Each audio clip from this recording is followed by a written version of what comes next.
Hey guys, welcome to Frank's Media and Reviews, and welcome to a beautiful live stream that I have with some wonderful people. Today's live stream is going to be our favorite releases, favorite boutique labels of 2024. This has been a fantastic year for boutique labels, guys. It's been really insane. Our pockets are empty. Definitely had to strategize on what releases to get.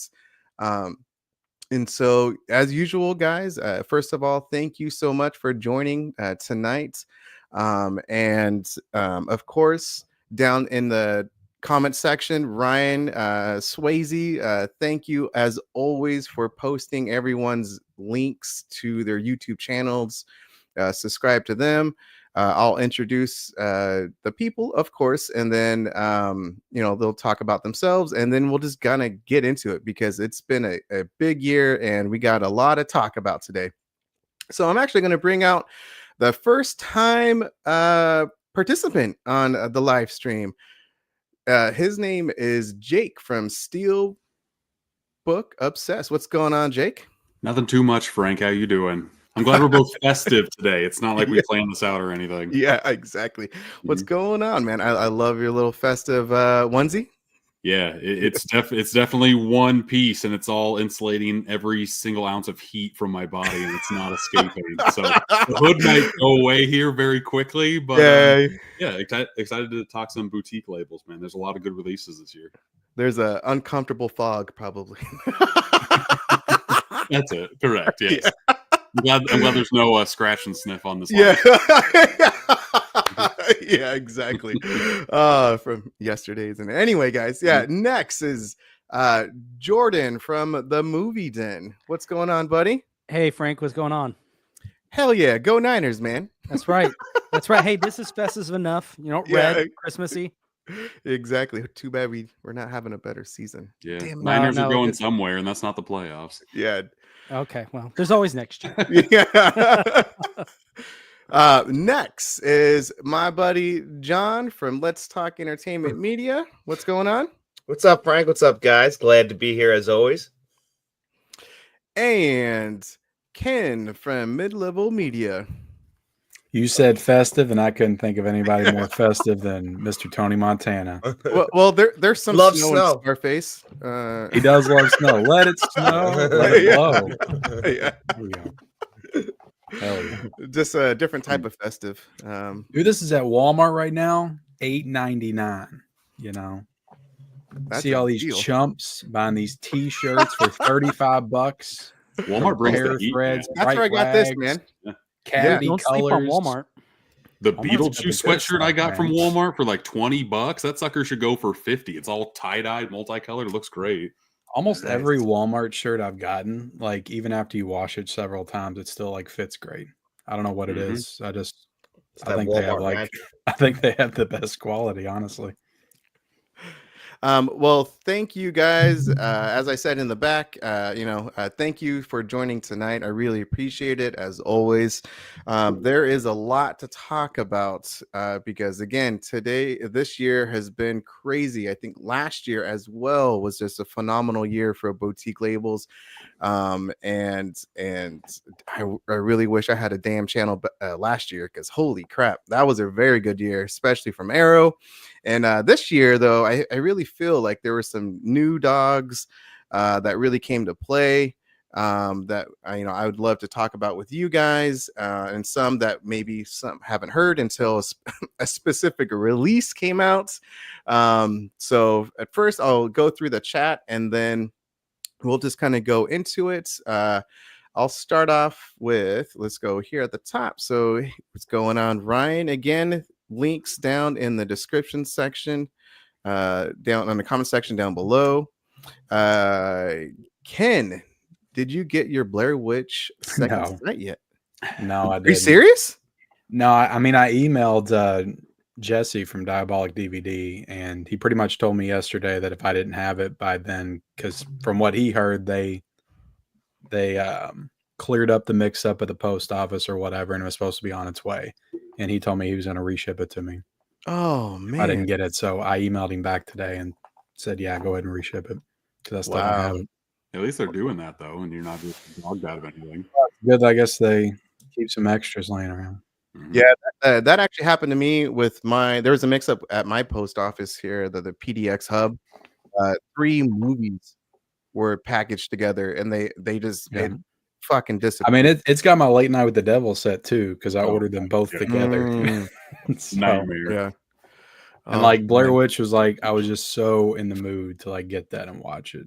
Oh, that hurts. One of my most anticipated releases. Right. Oh man, it can be like a meme. You know the SpongeBob meme? Yeah. Like Patrick or Squidward is looking down upon, and then like everyone else is. I just got the shipping notification for my last most anticipated for the rest of the year. So hopefully that doesn't get mixed up because it's coming from Diabolic as well. Oh, God. The never ending story. There you go. Kevin, better year for Scream Factory or Criterion? I personally would say Scream Factory. I don't collect too much Criterion. It depends on what you're into. I mean, they release such different types of movies. You know, Scream Factory is very mainstream. Criterion operates more in the obscure. Good thing. That's part of the reason why I asked you guys specifically to be on this live stream, is because all of us collect pretty much evenly, like all throughout the labels. Obviously some collect more than others. However, we're all pretty diverse. And so that, so John, you're pretty big in the Criterion. I'm a jack of all trades, but a master of none. Yeah. That's kind of my thing. Yeah.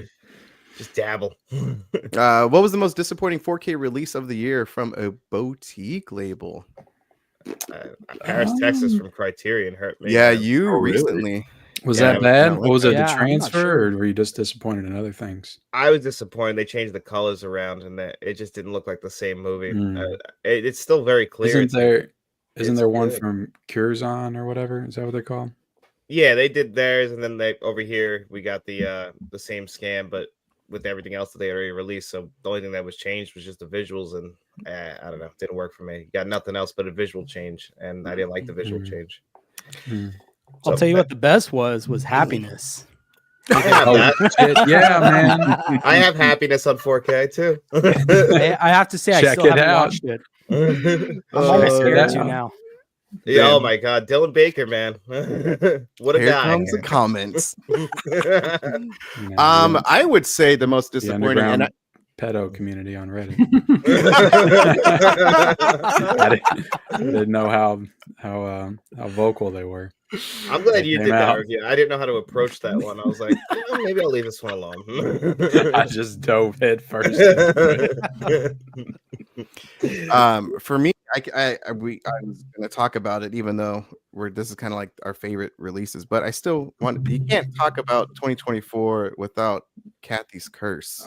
Fuck that release. I threw my case away. That to me is the most disappointing. That was just a waste of space on my shelf. I threw the case away and just kept the 4K. Here's a $10 certificate so you can buy. That's what I got with $70 opera set or opera, yeah. Oh, that opera, jeez. Which I haven't even watched that. Because I finally got the disc release, I think a month ago, but I haven't watched it. There's tons of special features. So anyway, Ken, are you going live tomorrow? I plan to, yes.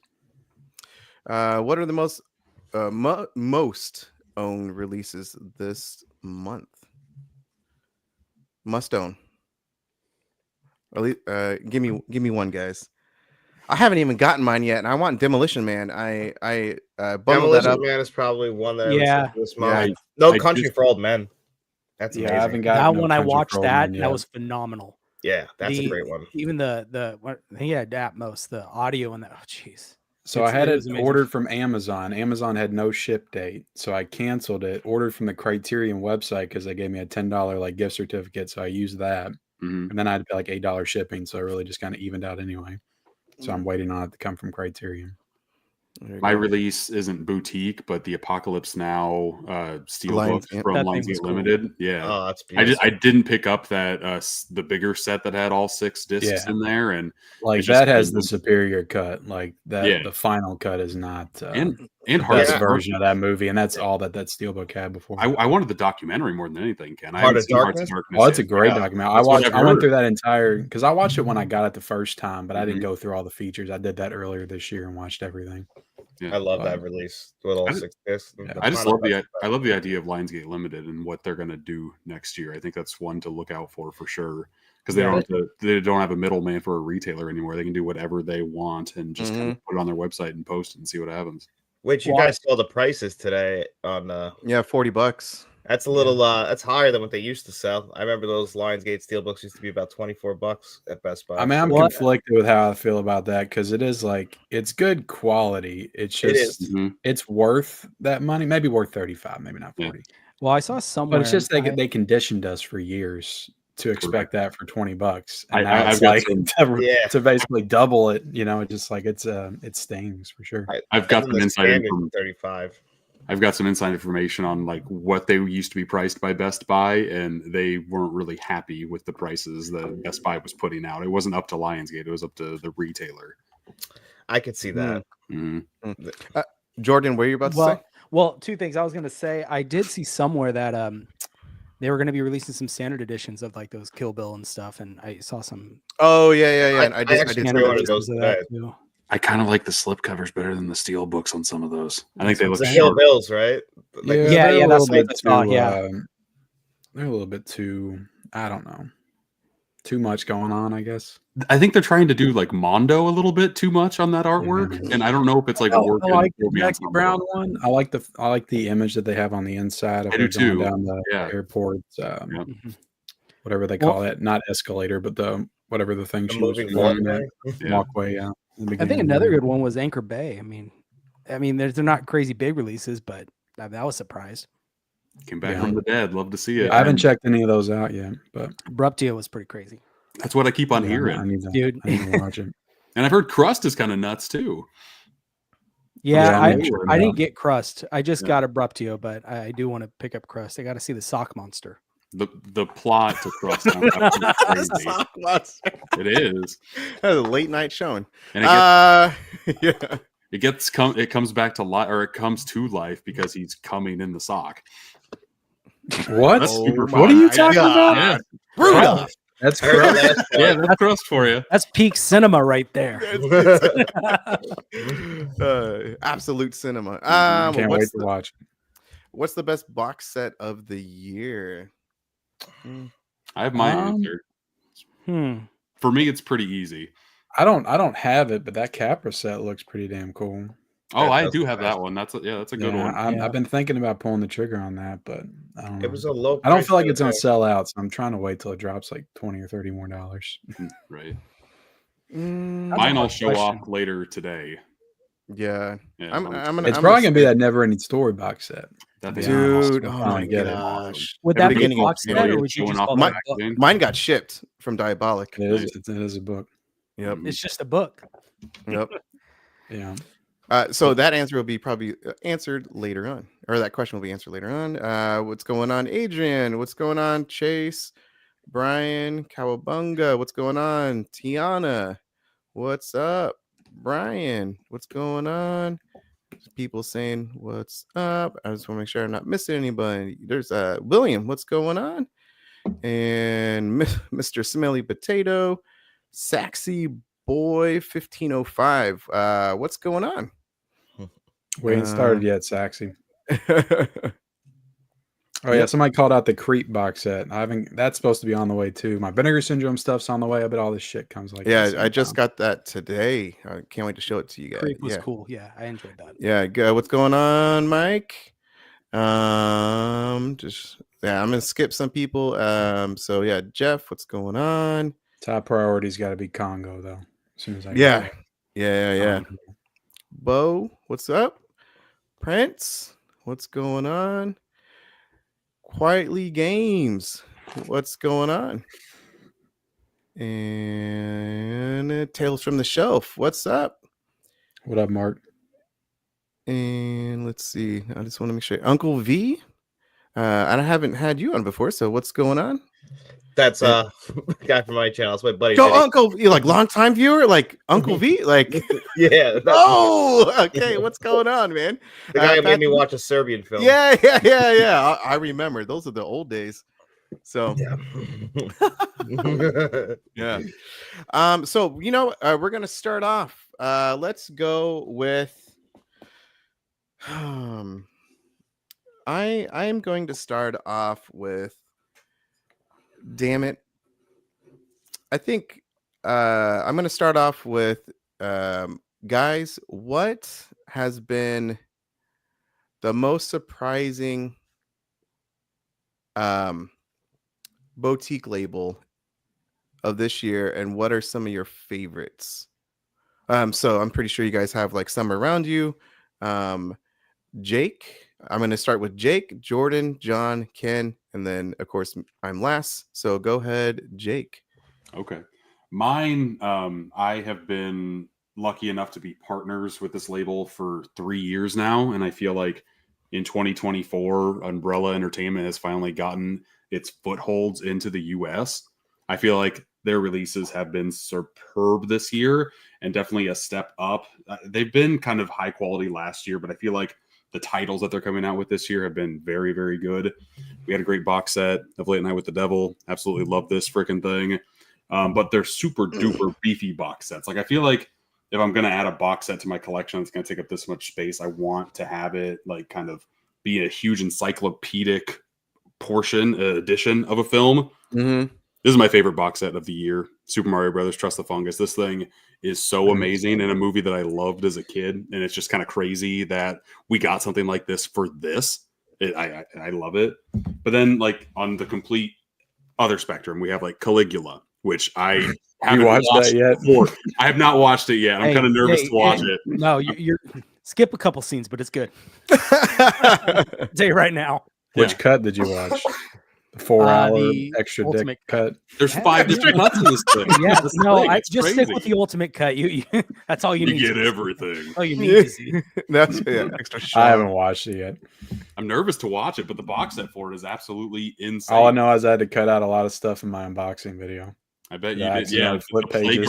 the Playboy that's or penthouse that's included. Yeah. Oh Lord. Yeah, I think my favorite thing they did all year was probably the Hell House box set. That's Like it. I'm such a fan of found footage, and I just sat down and watched all 4 of those over like the course of 3 or 4 days. And Scariest 4 days of your life. man, I don't know. There's just something about that genre that I can't go to sleep. Like it's weird. I'm like looking over my shoulder and I lay down. I got to close the closet and everything. It's crazy. Yeah. There's some Yeah, they were great. movies. There's some found footage movies that seem very gimmicky, but Hell House LLC was not. The first one just like I think Yeah, it's next level. Yeah. And I really like Carmichael Manor because I'd never seen that one before. And the fact that all of those were first time to Blu-ray, but also 3 of them had never been put out on physical media at all. Right. So that's cool. And all And I their think stuff there is even free, which is amazing. And I feel like they don't advertise that, so Well, we it's- have to advertise that. They don't. And I think that kind of worked against them. They pissed a lot of people off with that. The He-Man Master of the set Universe. because they the release. specifically said that it was going to be region locked. They put out like an extra statement Mhm. and people like emailed them to ask and they said, yes, this is region locked. And when I got it and showed it off and said, no, this is not region locked, there's people that were pissed off about that. I'm pretty sure they had to say that because legally you have to say that. That's what I tried to tell people. I was literally arguing with this guy in the comments section for like 10 back and forth comments. It's like, no, they said that it was region locked. I'm Well, like, they well, I'm telling lied. you, it's not. I have it here. 100%. Played it on a I region. just played it on my regular It player. worked. I don't know what else PS4, to tell it you. plays. Right. Yeah. Well, I guess we're talking about it. I mean, we might as well. I mean, shit. Because Umbrella has just with that Super Mario set, they just jumped on the scene, man. That was towards the beginning of the year. Was that February? I want to say Early. I think It March. was supposed to be January, but it got Yeah. like delayed, I think. Okay, yeah. I just know that for me, I just started the channel and there was that contest and the social media contest, and I have the number one Nice. of this. I never win anything, like anything. And so I just remember I was just like dumbfounded that I was very fortunate to get this release, and then of course obviously it being number one. uh yeah, this release is just simply phenomenal. Just, I mean, Jordan, we all, we talked about this last night's stream Yeah. on Mike's channel. Which check out that live stream, y'all, on Mike's YouTube channel. But yeah, I mean, this was just insane, and to start off the year with such a dense, in-depth, so much goodies, and just everything that you can think of or want as a fan of a film, and then put into it like as a collector. Just like all the goodies, man. Even like a damn little still, a little of a film, Yeah, right? I love the film. Yeah, like this thing is amazing. That is like a nice little like cherry on the top. Umbrella puts or goodies. release. Yeah, Umbrella puts goodies in their release. That was a release nobody else can even touch. I love how unique their stuff is. That was a release so nice they did it twice. Yeah. It sold out so fast. Yeah. Oh shit, we need to make more. Which I thought was cool that they changed it. They made it different. That way the people that got it the first time still felt like they got something that was limited. It still has like they got the 95% superior of version everything in there. It doesn't have the little piece of film. It's got a regular book instead of a hardback like the first one, but you know, a little bit dumbed down, but it's still pretty much the same thing. Yeah, unfortunately, I missed out on Trust the Fungus, but I have the one up, and I'm just it's the same thing. You're just missing still a little a film bastard. thing. That's it. Yeah.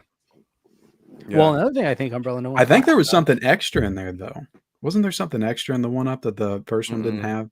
I think the cards were like a different size or something. There was another difference. Oh, yeah, because these have to be cut a certain way to fit the film cell in. So I like the cards in the one up edition better than the the first one.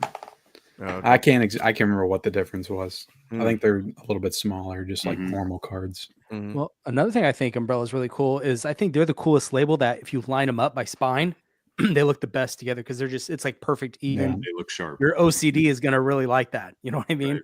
However, I mean, I only got like 25 releases over there, and they're taking up half of my shelf. Just one. So. They look so nice, man. Yeah, most definitely.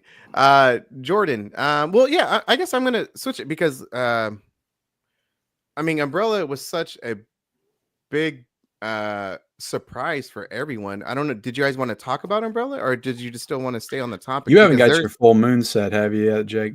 No, but it's coming soon. It's coming. Yeah, I just got that shipping notification too. Yeah. They were a little bit late on that. I got the December stuff supposed to be coming before. I think they were switching warehouses, is what I heard. Yeah.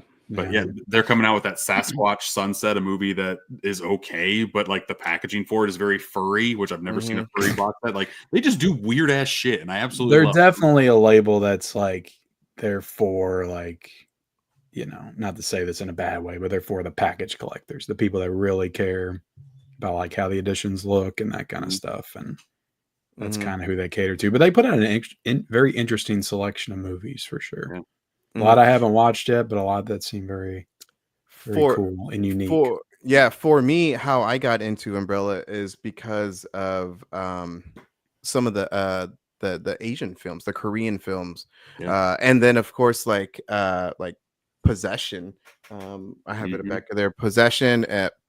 Talk to Me and Possession was like my first films from last year, and then once I saw like they have like Korean films, like I kind of just went into that with Audition, The Raid. I just watched I Saw the Devil with my wife last week. Oh man, I have. Oh dude, it's a gnarly movie. I've seen the movie, but I haven't watched that edition.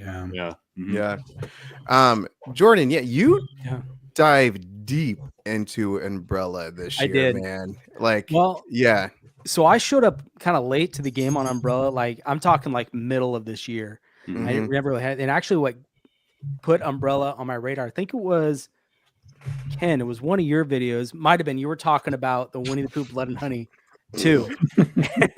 The movie went is crazy terrible. for that Let's be honest, it's terrible, but I like the first one better. I like packaging. honest. The packaging the is what first told me. one. I was like, dude, you can get a Disney storybook. That's like that's Oh, what they're it looks so like. cool. Yeah, and so that's what kind of got me into it. That was actually my first Umbrella release I ever picked up. And then after that, I think it was actually, I think I got it not really secondhand, but Dead End Drive-In. So I picked that up. And then that just took me down, a deep rabbit hole. I think I didn't talk about this last night, but the Raid, I think this is one of their best. It's not. I think it was like their. I think the artwork on that one was maybe the best they did. Yeah, I mean, it's not. I just really like that. Yeah, it's not your massive Caligula, Super Mario, Hell House, nothing like that. But it's a big one though. It's a beefy one. Yeah, it's big.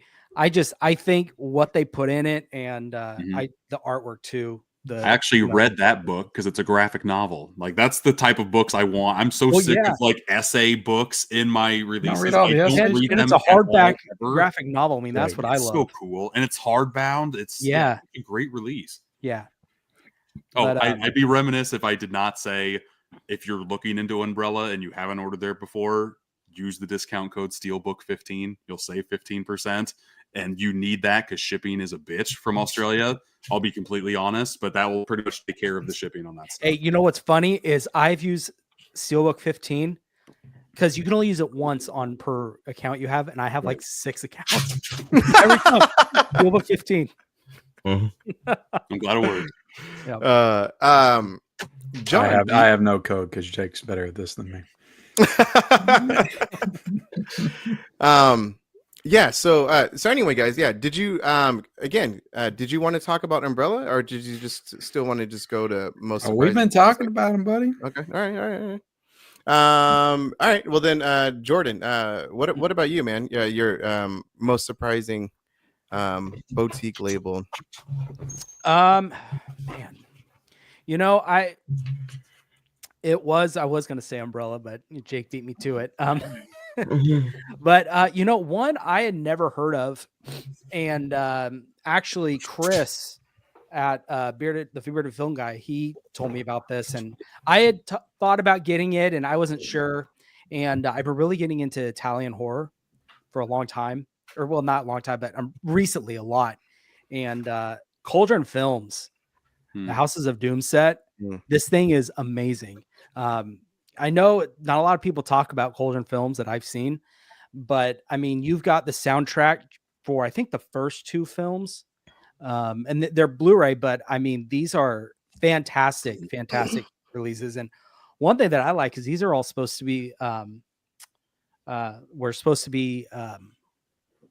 TV films. They're supposed to be made for TV, and the studio or the network that requested these to be made were like, hey, we can't put these on TV, so they got canned from TV. So but if you guys haven't seen this, definitely check that out. And that's one that I didn't even think about, was Cauldron Films. It just kind of popped up with this, and so I think that's one. I don't know, another one for me too. I mean, they've been fantastic over the years, but Second Sight this year too. I mean, they've have a couple releases that I think, I mean, The Hitcher, like that was promised how long ago? You know what I mean? They pulled it off. And they did. And they Second definitely Sight was definitely a heavy hitter. That's what I was gonna say. Second Sight this year surprised me. Like, I know they've been around, but this year especially, they really was. This year High Tension too, because that was another big release for them. Yeah, it got delayed to January, so yeah. I mean, that's Mean my Streets. That was a great release. Mean Streets was phenomenal. Yeah. Possessor, Green Room.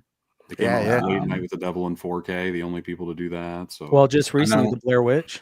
I mean, I know the replacement thing, but how about that documentary? If you guys watched that, I honestly don't know. Like, I feel like it's probably between The Hitcher and Blair Witch. Like, which was their biggest release of the year? Maybe The Hitcher, just because there was more anticipation for it. Yeah, I had years of like build up. Yeah, well, and because the only gripe I can say about Second Sight is that they're region B locked, which just kind of stinks for people to get into them in the States. Yeah, I know. We'll watch the special features in here because that's where my region. Well, they put their special features on the 4K disc, don't they? There was. Yes, they do. They do. They do. Like, you can watch them. Did they put the documentary on there though? Like you can't I'm get the sure Blair on that Witch. one. Blair Witch is Blu-ray. It's all Blu-ray Blu-ray. to Blu-ray. Okay, Yeah. so that So, sucks. you know, if you don't have Illusion 3 or that Yeah, that's Panasonic, right. I keep forgetting about kind that. of, Yeah. which I found out with the Panasonic. So I just picked up the Urban Legends 88 film set, and that will not work on the Panasonic Blu-ray player at all. It's region free. Oh, Yeah, well, so the Panasonic, I have the same one as Frank, and there's a little hack you can do to bypass all the codes. And 88 films, it won't work. I found that out. Oh, they're wise the to other y'all's hacks. 88. they're watching. I thought that Yeah, was crazy. really quick. Does anyone know about this one? Saxy Boy asked about the Terrifier. I looked, and Attack. the Terrifier 3 has HDR only and no Dolby Vision. I can't remember if the Umbrella one has Dolby Vision or not. I would have to look it up. I can look it up on their site real quick. Me too. Yeah, but that Art Attack box set with all three of them, I guess 4 movies in 4K is kind of nice. Yeah. Even All Hallows Eve. Yeah, Isn't that's That's Blu-ray. Oh, okay, The okay, three okay. are on 4K. It's included in the set though. Yeah. Yeah, no, Because I that's missed gonna be out awesome. on the previous one. So yeah, I'm excited about that one. Holy cow! And they're coming out with so much merchandise for art to like go through. Like, they have, like, I know. self-made artsmiths pretty much with like T-shirts and body body pillow. pillows and a whole bunch of random shit. Yeah, they were the damn label for Terrifier. Holy cow, man! Like It's a got good Dolby deal. Vision. Terrifier 3's got Dolby Vision from Umbrella. Oh wow. Okay. So yeah. John, what about you, man? What's been your most surprising boutique label? I was gonna say Second Sight, but I'll go with like 88 films because they kind of surprised me this year with I know American Pie. Like I didn't expect them to release a big title like that.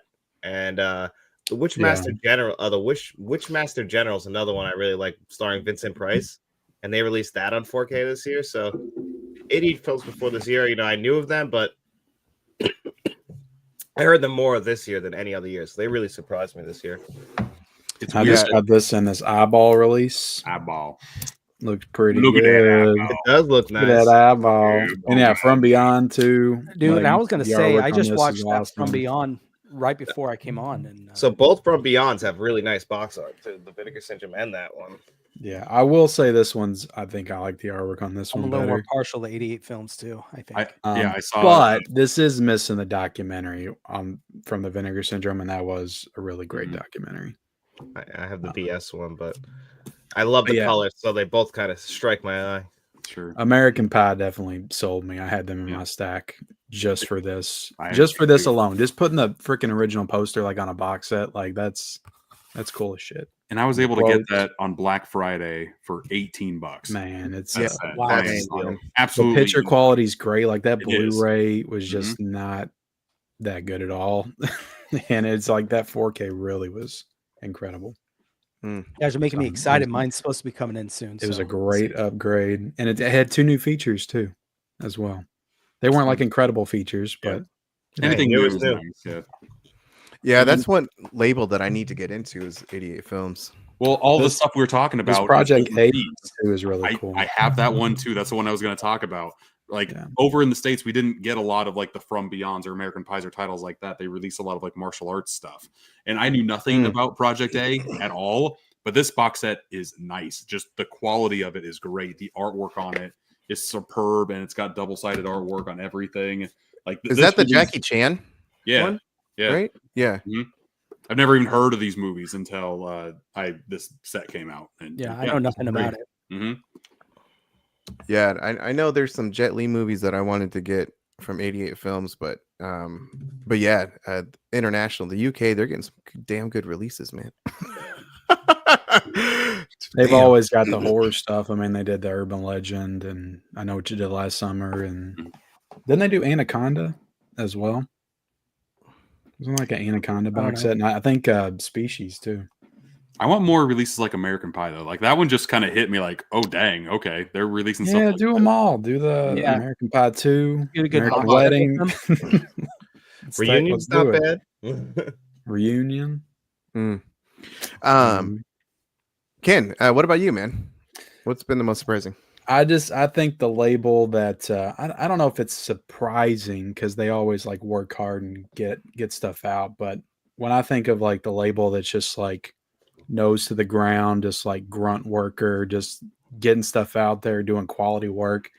I love my packaging. They're not known for their packaging, but Kino Lorber, like just like when you want to talk about just the quantity of stuff that they put out, like we're talking about a lot of labels that put out like 5, 6 really solid releases. Kino Lorber had like 4, 5, 6 4Ks that came out like every month this year, in addition to like 20 something Blu-rays as well. Crazy. And they're putting stuff out that has never been on Blu-ray before, never been on 4K before. And I've watched, I think, like 7 or 8 of my Kinos in the past like week and a half. So I'm kind of like high on my Kinos right now. And some of those like have features that have like new features. I didn't even realize like how much like new special features they're actually doing. Sure. But Crybaby was an insanely incredible. I figure we're going to be talking about that. So what's funny about that is We got some Kino stuff. I don't have one Kino label. I know, but I literally today just bought Crybaby. It's supposed to come in on Thursday, I think. This thing's got, I believe, it's got a new documentary and it's got like 9 interviews. They interview the actress from prison in this movie. It's actually a really sad story with her going to prison and stuff and what happened. But she never mentions it though in the interview. It's Ricky Lake does an interview on here. Like Tracy Lords does like a 20-minute interview. Like it's a great release. John Waters, like they put everything to this. Like to me, like this is one of the best releases of the year, and not a ton of people are talking about it. Like this would probably definitely be in my top 5 of the year. Like no doubt. Damn. Picture quality was stellar, and I've always loved Crybaby. Like I've been watching this movie since I was like 9 or 10, so this is just like a special release for me personally. But fantastic release from Kino. Yeah, I'm excited for their 2025 slate. I think it's going to be really big. You start to see like all their John Candy films. Uncle Buck, baby, in February. And if you don't want to pay 26, 27 to get it like the week it comes out, just wait a couple months for the sale, and they usually have all their new titles in the sale, or most of their recent titles in the sale for like $17.99, $18.99. They did Kindergarten Cop this year, which wasn't great for special features, but the picture quality was great. But this movie like never had any special features. You go back and look at the Blu-ray, DVD, like there's nothing. I don't know. It's not sitting down. But there are 2 new audio commentaries on it. Leviathan was a really good release that they did. Sudden Death, like, and they just cover so many different genres. Like it's impossible, like for anybody to say that I'm not into Kino Lorber, because they do something for everybody. Yeah, they definitely do the shotgun approach for physical media. The Fletch movies on Blu-ray. They go back and do 20s movies on 4K. Cabinet of Dr. Caligari. Turbulence was a phenomenal movie. I'd never seen this, and I loved it. See, I didn't know it was a Christmas. I would call it a Christmas movie. Yeah, you wouldn't. I'm not calling Die Hard a Christmas movie. I would call Turbulence one. What? Ken's right. Die Hard's not a Christmas movie. Something's wrong with your connection, Ken. All over this movie. Not this guy. Decorated. They're playing "It's a Wonderful Life" on the screen in the plane. There's watch Die Hard already, Ken. You have psychotic Ray Liotta, like with "It's a Wonderful Life" playing behind. You're killing me, Smalls, man. Everybody's wearing Christmas outfits and shirts and stuff. But I love Turbulence. I thought this was an amazing movie. Amazing movie. And the 4K looked great. And I just watched Blown Away as well. They did this year. I liked this movie. I didn't love it, but the 4K was like amazing quality. And In and Out, like this is one of my favorite comedies from the 90s growing up. I thought they did a great job on this.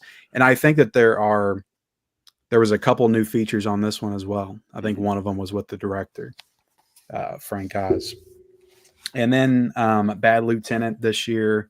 That was a great 4K. I still need to see that, man. This movie's like insane. Freaking insane. Narrow Margin, like this is one of my favorite first time watches of the year. Like what is that?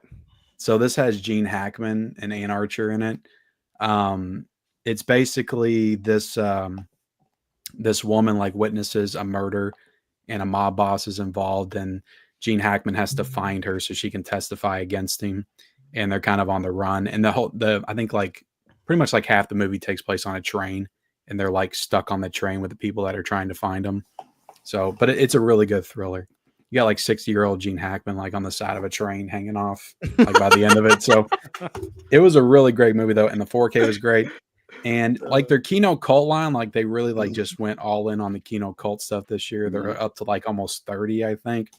Re-releasing some of those old Scream Factory releases like Frogs and Kingdom of Spiders, Food of the Gods. So I think like people don't necessarily like think about it because they just don't do those like fancy box sets and stuff. But I think Kino Lorber is absolutely like one of the top 3 labels of 2024, in my opinion.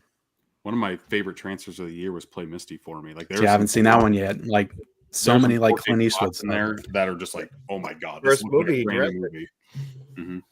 What was that movie? Play Misty for me, Clint Eastwood. Oh, okay. His directorial debut, I believe. Correct. Oh, wow. Yeah, that's another thing I will say that I think Kino does pretty cool is all their westerns. Yeah, westerns, like they're a great label for westerns. They do everything.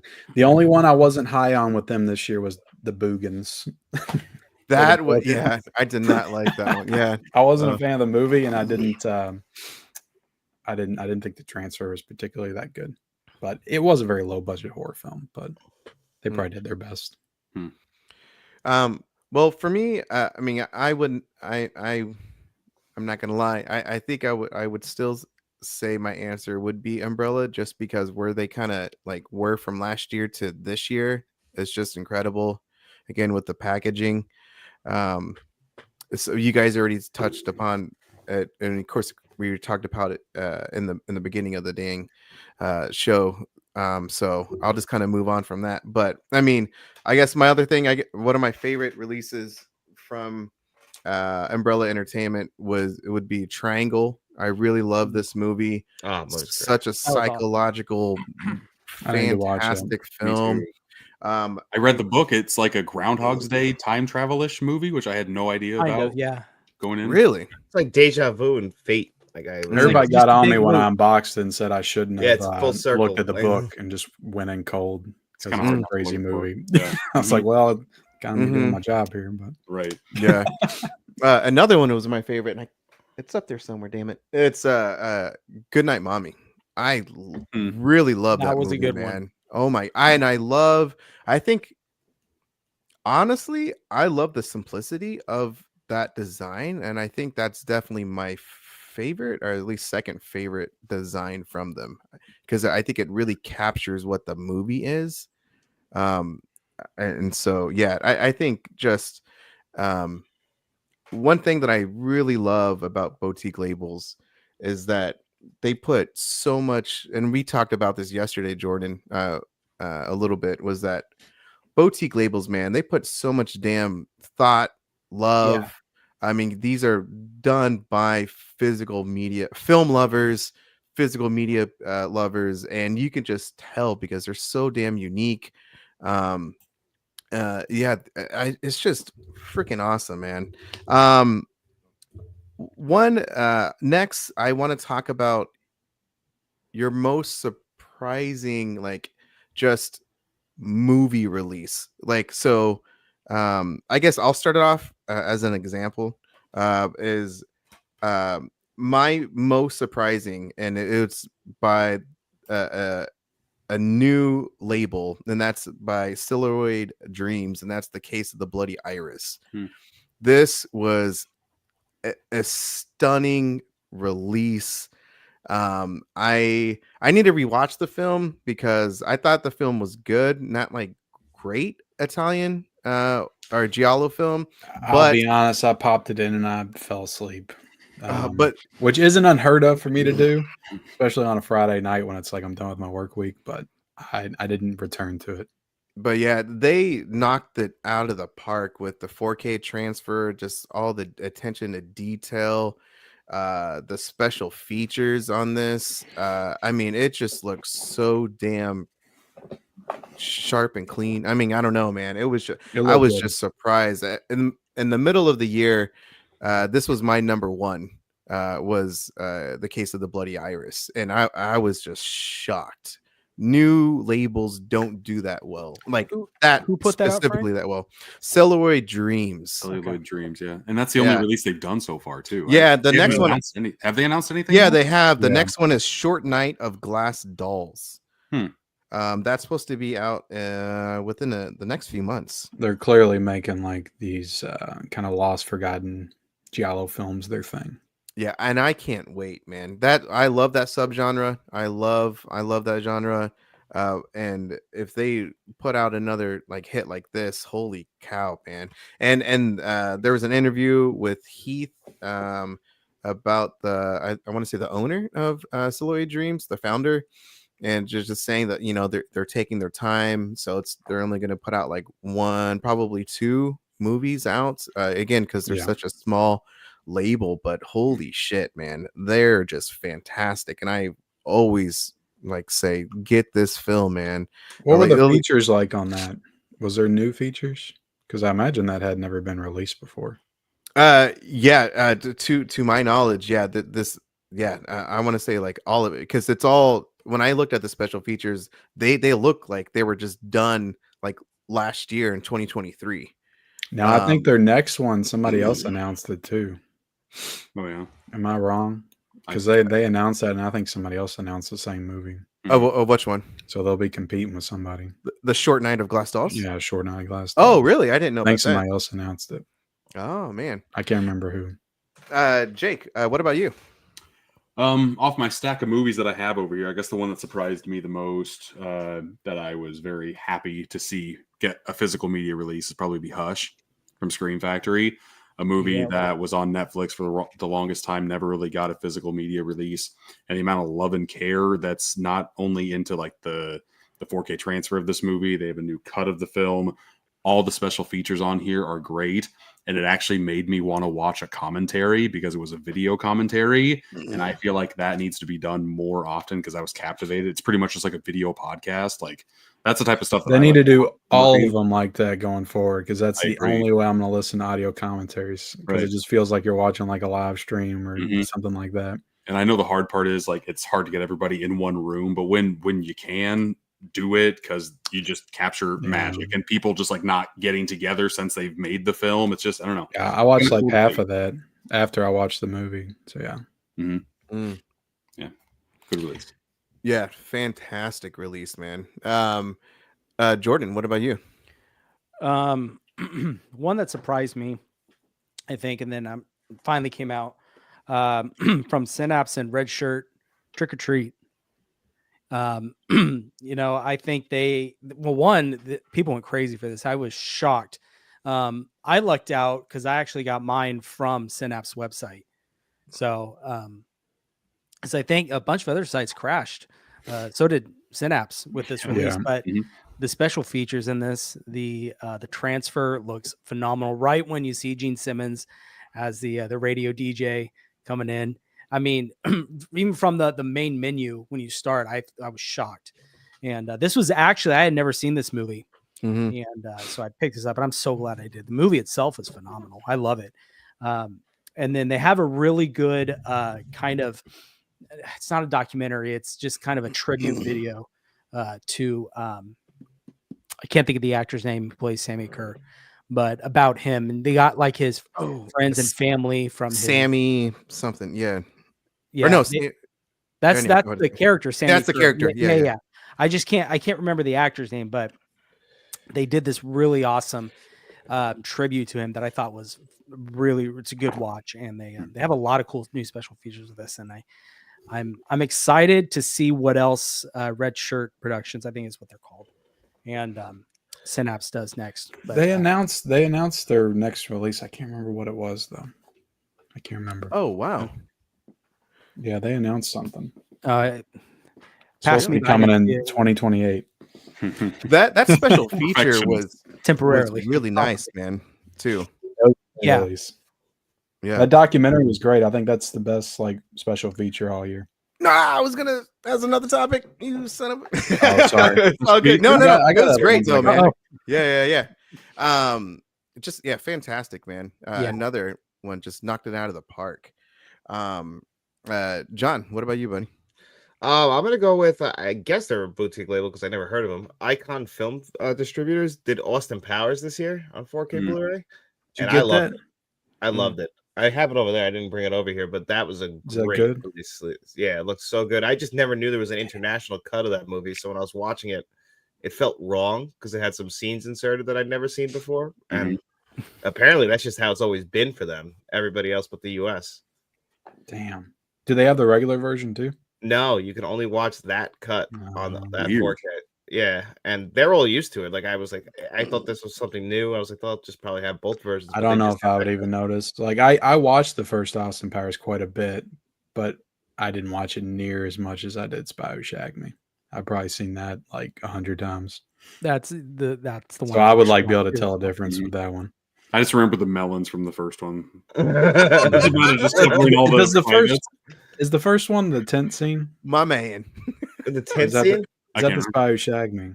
I think that's the Spy Who Shagged Me. She's pulling shit out of his ass. Yeah, that's the second one. Yeah, that's the second one. The first one's a lot of a lot of vagina. When he does that U-turn in the hallway. Yeah, he looks back every single time to go an inch and a half. I have to rewatch those movies. Oh, they're great. That's I would love some kind of like box set of I would too of those movies.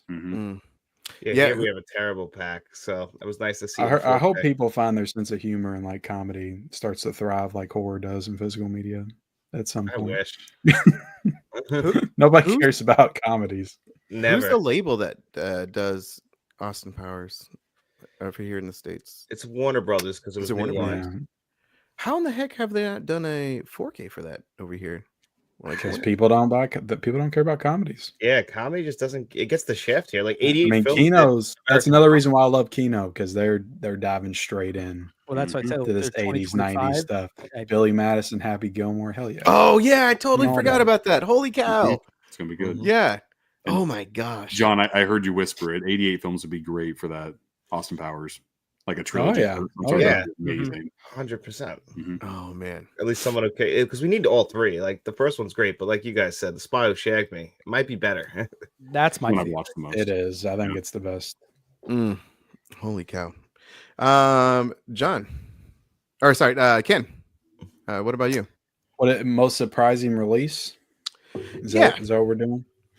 Well, I mean, a big one for me personally, I didn't think we would get this, was Demolition Man. But I didn't bring Demolition Man over here.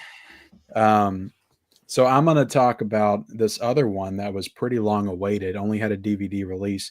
And I consider, this is technically a studio, but I still consider this a sub, like boutique label of them. But Bringing Out the Dead, Martin Scorsese's Bringing Out the Dead from... good pick, yeah. From Paramount Presents. Like this got the full treatment. Like there's so many like great special features. You have a new feature here with Martin Scorsese. You got a new interview with Nicolas Cage. Actually, like Nicolas Cage came back to do a brand new interview, which you just don't see that kind of stuff very often. Yeah. Paul Schrader did a new interview, and then the cinematographer did a new interview, and then you had like all the past like on-set interviews of some of the lesser cast members. But the 4K looked incredible. This also included the Blu-ray as well. And this is one I know, like I like the movie. I don't think it's one of Martin Scorsese's best films. Like it's definitely like, it's a very like dark film for sure. Like I think you have to have like a specific film taste to really like get this movie on that level to like think it's a masterpiece. But it is a good movie, and it is one that did deserve this treatment. So I'm glad that Paramount brought this one and gave it this nice treatment. So I love Ving Rhames in that movie, man.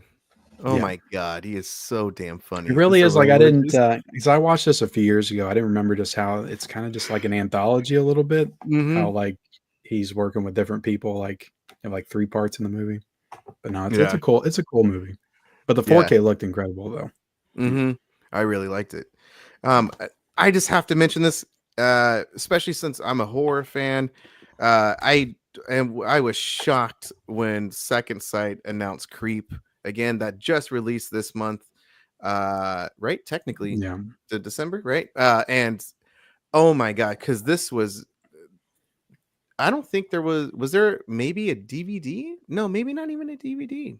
There was no Blu-ray. There was a know DVD. that. I had the DVD. Is there a DVD? Okay, Yeah, I bought it for $4 from like a half price books back in the day. But yeah, I was shocked that we got this because this is to me one of the best found footage horror films out there, and just gosh, man, it is so damn good. And I really hope that Second Sight does Creep 2, because Creep 2 to me is just as good as this one, if not better.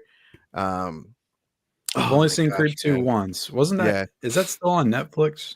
I think so. That was when I saw it. It wasn't a Netflix exclusive though, was it? No, it was on Shudder. I want to say it on Shudder first. It was 2017. I know I saw the first one on Netflix. I don't know. And the second one on Netflix. I just saw Creep. Was it a couple of years ago? Second one's good though. I like the second. Yeah, oh dude, it's so good. So anyway, I was just shocked when Second Sight announced this, man. So I can't. This just got delivered today, and I can't wait to dive into it, man. Oh my gosh. Yeah, mine showed up yesterday, the day before, and I just watched it last night for the first time. And you want to talk about scary, him with that mask in the hall against the door. Just that's a good. I mean, you got a legitimately like great actor in a found footage movie. Probably the best performance in any found footage movie, right? Yeah, Mark Duplass. Yeah, and the Creep Tapes is on Shudder, and the season just I haven't ended. got to watch it. I haven't either. Oh, really? I wanted to. Yeah, seriously, man. If you guys haven't seen Creep, oh my gosh, so damn good. Another big one for Second Sight I'll call out that I kind of saw that it was going to come, but I didn't really expect it was going to be this year. But Year Next was a great release, and definitely got me excited when they announced that. And that had like I think it was like an hour and a half special feature with Adam Wingard and the writer, like just sitting there talking about the movie, and it was just so engaging and engrossing. And I love new interviews on it. Yeah. One thing I noticed Second Sight really dived into a lot this year was found footage. Definitely. You've got man. Oh my God. I missed out on the Sacrament and the Sacrament. Goji, was it Gojam? That one was awesome. But the Sacrament, let me tell you, got it all here, man. Oh my God! Bam! Sacrament. I gotta backtrack and get a couple of those. Hopefully, the box sets are still available. His fucking amazing of that Jim Jones type character, stunning. Yeah, Congeum. You were kind of complaining a little bit about the box sets for Umbrella. I've started to only get the standard editions of Second Sight. I don't like the packaging of Second Sight, like with the discs itself. That kind of bothers me with their stuff. That's one thing that's hard, especially with their 4Ks, is that digipack, because I don't like it. You don't like that it has a digipack? Oh, okay. Well, I was gonna say, what's the difference between the two? Because I find them pretty comparable, but I guess the digipack would be right. And I collect Second Sight for the content on the disc. Like they second to none. Their 4K transfers are phenomenal, and they put a lot. I mean, they let their features breathe. It's like 20, 30 minutes. You know, sometimes it's annoying if I want to try to get through something, but there's other times where I just sit there and soak it all in. Like the Year Next, I watched everything. Sure. What is the release that from a boutique label that, I mean, you already kind of touched upon it earlier, Ken, so I'm sure you have another one, but that no one's talking about? I mean, I'm gonna start off with Jake. Just to say, I got one because nobody's talking about this, and I understand why. It's a documentary that I'm pretty sure nobody's ever seen. It's for Scala. It's a documentary about a movie theater in London. And the main reason why I love this documentary so much is because you can tell Severin is a fan of this movie theater. This is a 3-disc set. The first one is on the documentary, and then discs 2 and 3 are specifically for movies that were played in that cinema. And it's absolutely like this movie has like 15, 18 different movies inside of it. And just like drill down in a weekend and watch some of the films, watch the documentary about what this was about, and then go into some of like the weird and obscure movies that this theater played. It's a cool experience, this package, and they fit a lot into this little set as well. I feel like Severin had a very good year this year, and they threw out random oddities like this that no one's. So that was about. Severin. This is Severin, yeah. Yeah. You recently talked about that in one of your videos, just like last week, right? Yeah. I want to talk. Just I want to talk about it as much as I can. Yeah. I love that thing. I'm a sucker for documentaries, and I feel like they don't get enough love. Mm-hmm. And yeah, just the amount of love and care that's in there, and it comes with like a replica poster from what they were. I knew nothing about Scala, and I fell in love with the place, and I wish I could have went there. And the story behind the theater and everything that kind of happened with it is just fascinating. So highly recommended if you're just a fan of like the movie going experience and just like cinema. I don't know, it's good. It's good. Jordan, what about you? You're muted. Sorry. I wanted to touch on Jake was talking about documentaries. One, I do want to check out that MVD documentary. 1982. I need to check that out. But I brought it another over. good one I thought was the partner label Shudder found footage phenomenon. Oh, yeah. I thought that was really good. But one that not a lot of people are talking about, at least that I haven't seen much, was from Terror Vision, the Out There Halloween mega tape. I'm so mad I missed out on that. And if you like the first WNUF, you're gonna love this one. It's it doesn't really focus on like the haunted houses, anything like that. It's more of UFO alien stuff. Yeah. But Nice. well, UFO, and it follows this kind of cult that follows the aliens, and they are involved in it. But the guy who did these movies, they're amazing. Creating your very own commercials dedicated to the actual movie. In that kind of time frame to make that feel, the music, everything. So I think this is a massively under talked about release that I absolutely love this release, and the hard box on this thing is just phenomenal. I think Terror Vision, their stuff is really, really cool that they're coming out with, and like Frogman 2 is another one. Yeah. I did get Frogman. That one I got at Walmart. I don't have the big box set, but to find Terror Vision in Walmart is just amazing. Well, I got upset because I bought the box set and then I saw it at Walmart for $18, and I'm like, "Damn it!" But then I got the box set and I was happy again because it's a really and now they're doing Rumpelstiltskin supposed to be coming out here. That one I can't wait for that to show up. So I think, Terror Vision in general has just been killing it, I think, but especially with the Out There Halloween mega tape. I need to backtrack and get some of their stuff like Nail Gun Massacre. I heard good things about. So yeah. Terror Vision was randomly at my Comic-Con, so I was able to talk to Ryan for a while and pick up on a lot of their titles. And it sucks what happened with them and their warehouse and just the whole situation with like the roof coming off. Then they have to like go out and find a different warehouse to what. So it was crazy. They got like evicted or something at one, and then the other one, the roof caved in and everything. It was bad. No way. Was it where are they based at? Aren't they down in Georgia or Florida? That's what I was gonna say. I think it's like Georgia, or was it around that? I think I've heard Brad say before he's in Florida. Oh man. Okay. Because I know this was the hurricane, obviously, that took out their roof and everything, and it really that's why these got delayed so much. That's why Rumpelstiltskin's taking a while too. Yeah, you just gotta with Terror Vision, you just gotta be like, I'll get it when I get it, and it's worth it for what I've seen. And just be happy about it. Right. I expect to get Rumpelstiltskin in February or March. Yeah. And I'm okay. And it's fine. Right. Correct. But with their back catalog, though, I do want to check out the Video Violence 1 and 2. I have that one. It's a great release. I have the one from when they were OCM. Did they combine those two together? Is it like the same? It's in the same set. The one that I keep seeing, and a lot of people are selling, so I might pick up, is it has the same kind of slip box as these, but it's that white slip box. That's the one I have. Okay. Yeah. God, Vinegar Syndrome was selling that for like $10-15 when they were getting rid of all the Terror Vision stuff. That's when I picked it up. It pounced on it. Dang. Nice. John, buddy, what about you? The one I grabbed is Lahain from Criterion Collection. This came out in April this year. And this one has one of the best black and white 4K Blu-rays I've ever seen in here. Just gorgeous. It's a French movie that came out in 95. And it's just a day in the life of these guys who live in the ghettos of the city and what they have to deal with in their day-to-day life. But the filmmaking is beautiful. I haven't seen many movies look as good as that movie looks. I wanted to get that. I completely missed it, though. I need to grab it on a sale. It's beautiful. It just looks gorgeous. There's shots in this movie that I just think about the shots. Yeah. Really quick, Quietly Gaming's Games mentioned Deaf Crocodile. I just know them recently because of they partnered with Diabolic. Have you guys gotten any Deaf Crocodile? I don't know. I was looking at one. did. I almost got I can't remember the name. Ashes.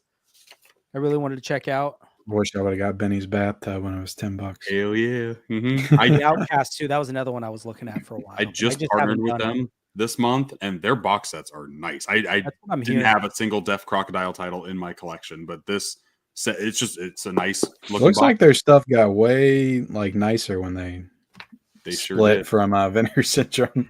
Started doing their own thing. Yeah, Mark over at Orbit, he's been talking them up a lot. It's almost like Vinegar Syndrome likes to keep all the partners with the basic slipcover packaging. Yeah, I doesn't want them to outshine their releases. From what I've been gathering, I think there's a reason why some people only stick with OCN for a year and then go on their own. Yeah, except for Shudder, the Sadness. Yeah, which was a great release. I don't have one to talk about, but that was a great release. Ken. So a couple I brought over. I love my Westerns, and I liked to see Vinegar Syndrome kind of dip their toes into the Western genre this year, even though they didn't dive head first into it. And they've done Westerns before, but this release from the Cinematograph, is that how you pronounce it, Jake? Sounds great. Line right here, Going South, was a really fun movie. This was a Jack Nicholson directed Western from the 70s. And I think this was maybe the first movie he directed. He also directed the sequel to Chinatown, and then he directed one other movie. But Jack Nicholson wanted to be a director, and then he kind of fell into acting. But this one also has Mary Steenburgen, who's the mom in Elf, if you guys don't know. This was her first movie, and it's just a really charming romantic comedy set in the Old West with Jack Nicholson and Mary Steenburgen, and I really enjoyed this one. It's got 3 really good special features, and I don't feel like enough people's talking about this one. Everybody was talking about Cinematograph when it first came out with Red Rock West and Little Darlings. This one came out right after, and it's also got Christopher Lloyd in it. So it's got Christopher Lloyd and Mary Steenburgen, which is kind of like a before Back to the Future Part 3, which is another Western. Jack Nicholson and Christopher Lloyd from Cuckoo too. Yeah. So I just thought this was a really great release, and I like these little Cinematograph. I'm kind of I wanted to collect them all in the beginning, and then they just started to do too many, and I was like, I have to bow out of this. And plus, they're not selling out, so maybe I can always backtrack and grab them for cheaper later on. Have any of them sold out yet, Ken? Do you know? I feel like Red Rock West I know did. Okay. And I feel like maybe Little Darlings did, but I don't know if any of the other ones did. Yeah, I just got Going South for their, I think it was 50% off or something like that for their Black Friday sale. I don't think this one sold well, but it's a really good movie. I enjoyed it quite a bit. And this was a 4K also. And it looked great. Westerns always look great in 4K. And then they did this Blu-ray of 5-card stud, towards the beginning of the year. And this is a movie with Dean Martin and Robert Mitchum in it, classic actors, and this is a Vinegar Syndrome release, proper, their mainline Vinegar Syndrome release. And it's actually a really cool, if I remember correctly, it's kind of like a slasher film set in the Old West. Oh, somebody gets hanged in the beginning. Now we're talking, man. Talk dirty to and me, it's a group of it's like a poker game gone wrong. They're mad at the guy that won, so they take him out and hang him.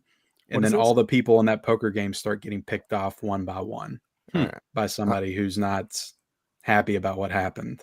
So it's kind of a mystery. You don't know who did it. It's kind of a whodunit, but it's a cool little movie. That's a cool little movie. And Dean Martin plays the sheriff, and Robert Mitchum plays the guy, kind of like the stranger that comes into town, and it's kind of iffy if he's the guy that's killing people or not.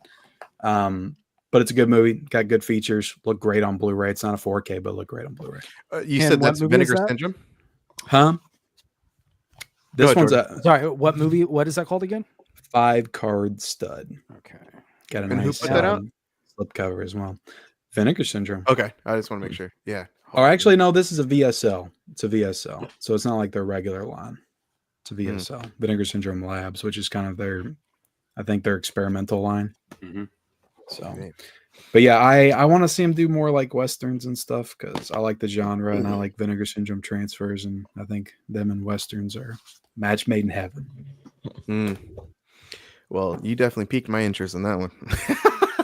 Yeah, Western slasher. I feel like a lot of people saw this and they were like, "Oh, boring Western classic film," and they passed on it. But it's in Vinegar Syndrome for a reason. There's some horror slasher elements, and that's one thing that you guys, some of you guys already know. Like that's one genre that I just don't get into, or at least haven't, because you haven't watched the right movies yet. Yeah, well, because my dad, he was a Western freak, man. He just loved and that's all. As a young kid, I didn't care about that, and I was boring as hell. I just got into him like 3 years ago. Oh man, so that's something that I really want to try to focus on next year. And I know that Jordan, you already kind of mentioned it. Ken, you already mentioned I did a whole in Western your month on my channel. Yeah, Kino Lorber has some good ones, and then, but yeah, Unforgiven's one of the best movies ever made. You got to watch that. Oh, it is. God, I love that. That's a movie good so one much. too. Yeah, I haven't. But seen like The Man Who Shot Liberty Valance with John Wayne and James Stewart, I think that might be my favorite Western. So I find definitely Westerns so intimidating to jump into. That's my thing. Like once you're in, though, it's just like it sucks you in. Water's warm. It's just it's the best. There's really nothing better than it. The one that you really talked me into, Ken, that I do want to get is Django. Dude, that was a great movie, and it was an incredible 4K. And that that definitely. That same director did.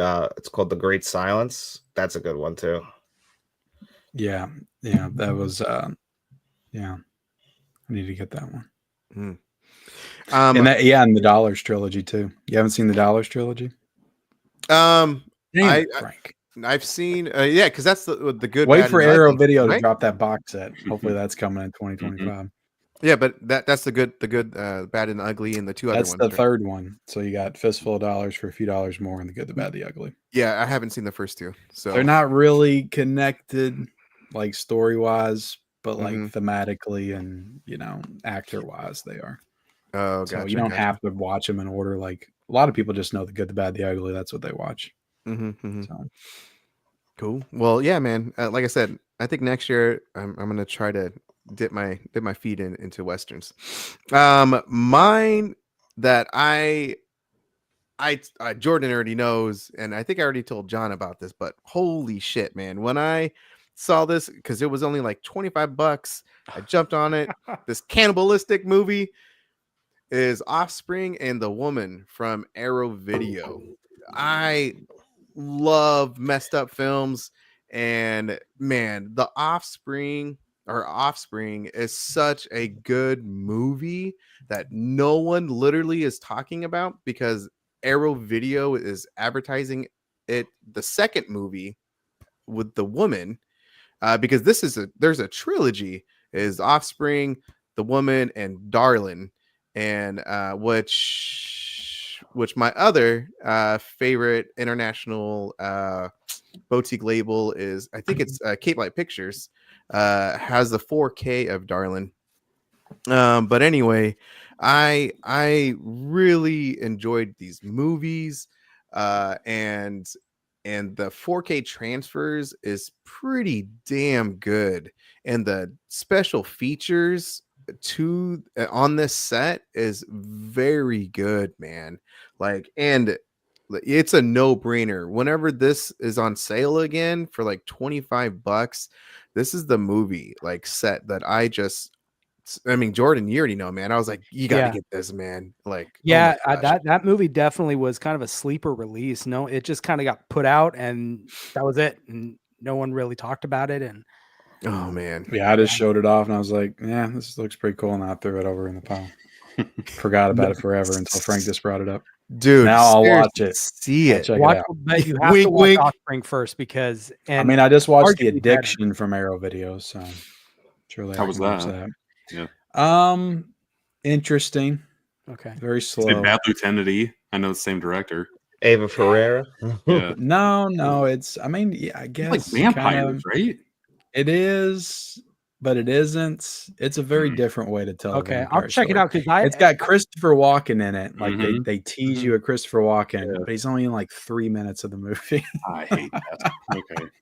and he's great in like the 3 minutes he's in there. But I like Lily Taylor, but she's she's just different in that movie. Man. Anyway, yeah. Seriously, guys, see that, man. If you love cannibalistic little movies, man, that definitely that is my That's a genre I haven't yeah. dug into yet. Yeah, you already know me, Ken. That's pretty Raw intimidating. and everything. Yeah. So Cannibal movies and pedo movies. I haven't dove head first into those yet. I'm eating dinner. What's up, man? I want to talk about, so talked about it earlier, special features, guys. What is the best special features from just, oh my gosh, hours and hours and hours, right? Special features. Like, what is the best special features that you have seen this year from a boutique label? Let me go grab one real quick. Yeah. Okay. The one that's coming to my head isn't from a boutique label, but I want to talk about it. Is that okay? Yeah, go ahead, man. I don't care. It's right behind me, and I haven't heard anybody else talk about this either. But one of my favorite movies of the year is Furiosa, and there is an amazing documentary on here that doesn't even show that it's a documentary on the special features. It's got that pinpoint bullet bullshit on here that I absolutely hate. Tell me that there's a documentary on here, and I'll check it out. It's like an hour long. It's so intensive on the history of Mad Max and then the making of it, and just how like the final scene of this movie was kind of changed from what George Miller originally had, because he was just talking with his actors, Anna Taylor-Joy and Chris Hemsworth. So yeah, they did do a full documentary with that, didn't they? It's so good. I love it. And I feel like no one's talking about it. And that was good. For a major studio to actually do a documentary again, it's rare, and I feel like I need to talk about it, so hopefully more pop up. Mm-hmm. That was good. So what about offhand boutique label? I knew you were going to come back to me. Hell yeah. Yeah. All right. I'll skip you, but I won't forget. I'll throw out one real quick. Okay. This is from Grindhouse Releasing, Impulse, with William Shatner. This had like 15 hours of special features or something like insane. Like they put like whole movies on here as like special features. Like I'm trying to go through everything. It's a lot that they included, and I don't even think all of it's on the back. But the movie was pretty good. I liked it. But if you want to talk about special features and getting your money's worth, like there's a ton in here to dive into. You got in-depth interviews with the director. You got William Shatner live in Santa Monica. You got additional interviews with the producer. You got audio commentaries. Yeah, I don't feel hours of rare cinematic treasures from the vaults of William Griffey. So the director, like a lot of his like older movies and filmography, like they just threw on here as bonus features. Mm-hmm. So like there's like a bunch of like just additional movies on here that didn't even really advertise on this release. So not only do you have the movie Impulse, but you got all these other movies from the director on this set. You said was that Grindhouse what? Grindhouse Releasing. I think this is like maybe one of two they did this year. But it's a 2-disc set. So are they I want to say aren't they the same label that did The Beyond? Yes. Right? Okay, I thought and so. I think they're supposed to do the Beyond 4K. Baby, I hope so, man. I heard that the rumor that's happening. The rumor on the street. Man. Gus, thank you for the super chat, $5. I appreciate it. And how dare the reindeer savers? He has a name. Furiosa is amazing. I want to say it's my second or third favorite movie of the year. I thought it was kind of mid. I'm not a big fan of the Mad Max franchise, so that's another one that it was okay to me. I love how much lore it put into that world. Twisters is the best blockbuster of the year. Twisters was good. I gotta give Twisters credit because Really? it won me over, and that was an uphill battle for me. Dune Part 2, man. Doing a Oh yeah, Twister, Dune doing a Part 2 Twister won't make my top sequel 10 of the year, but Twisters will. without Bill Paxton. Come The on. sequel was not a Glenn fan. Powell was They great. pulled it off. You didn't like the Twister? You didn't like the Twisters, Jake? So generic. Like I couldn't get over that. It was just. I mean, I can kind of Tornado Wrangler. enjoyed Come it. on, guys. I mean, I felt like that was intentional. Like, it was supposed to be like a throwback to like those '90s summer blockbusters where, like, Yeah, you and know, I think it's so, too. cheesy. But The only it's, thing I didn't like is it was so messy. Like you couldn't make anything out. It was just like a bunch of shit everywhere. It's like in the first one, I felt like the tornadoes had like identities. yeah, Like, they were like actual like monsters. This with their one, own, there's like personalities, and then this one is just like shit everywhere. the Just rain's like stuff really blowing, like yeah. I couldn't make out any like particular like tornado. Like what's the shape? What does it look like? I don't know. Sure. Because they want us to feel like That was, we're in that the was the tornado only thing window. with that. But I thought it was a good movie. I enjoyed it. Probably my best theatrical experience all year, to be honest. Yeah, it was a good Twisters, one for really? me. Did you go to a lot of movies, Ken? Yeah. I didn't. I did not. I think. Well, I saw. Me and my wife ranked our. Oh, there's a movies we watched video. in theaters, and we watched 9 together in theaters, and then I watched 2. My Deadpool and Wolverine, I took my son to, and then I watched Terrifier 3 by myself. So I saw 11 movies in the theaters all year. What? Not too That's much. Wow. But you don't have I'm like disgraceful. great like, theaters right there, right? No, my theaters suck. Oh, They're yeah. not, they're not. Again, there's a anywhere video close. for that, guys. Yeah, I got all kinds of. I had to content stop everywhere complaining talking about that. my theaters after you said what you have. Like, at least I got an IMAX and Adobe theater around Oh here. God, I got. We no- just don't get really? I have movies. one IMAX in like my entire like state, I think, Oh my and I saw Oppenheimer in that last year. Nice. Oh wow! Nice. You know, I got one that's like 15 miles away, but it's the only good theater, and we just don't get the movies out here. That's the problem. Yeah, I feel that too. That's the problem I have. I have to go an hour out of town to get the good movies. Like I couldn't even see Oddity anywhere near me. Never came by me. Never Yeah. even came. Dude, I'm so lucky. Right next to me, Regal, 5 minutes away from me. Yeah. Maybe Cinemark if that. Cinemark, Spoiled- Dude. Oh my spoiled gosh. rotten. RPX. Oh yeah. So there's no Dolby theater at all in the state of Oregon, but I mean, at least I have that. And like, I've seen there's- pictures oh. of like some of y'all's theaters, and it looks like y'all going to the freaking theaters in like the year 3000 or something with how high tech they are. Like mine's still back in the Stone Age. Yeah, Stained I will say, carpets, fucking I will sticky say, shit though, a all over the movie- floor when I walk in there. A movie that I think is going to take it for me this year is Nosferatu. I mean, Oh, dude, I hope can't so. wait for that. I That can't one- make my top 10 list until I see that. I love Robert Eggers so much. So yeah, Mhm. I'm really hoping that one delivers. I've heard nothing but great things about it too. Yeah. So I'm getting Yeah. very hyped to see it. How many movies is Willem Dafoe in a year now? What, like 5? Oh, he should be in all of them. Dude, I love loved that man. Kinds of Kindness. That's Me one of my too. favorite That movies movie of was the year. great. I liked it way better than Poor Things. Me too. Way better. Oh, it's such But a it better won't get movie. any awards recognition at all. No. Oh I god, thought no. Emma Stone was way better than that. I liked Jesse Willem Plemons Dafoe was great. Jesse Plemons, yeah, I love that movie, and it's really like a horror anthology.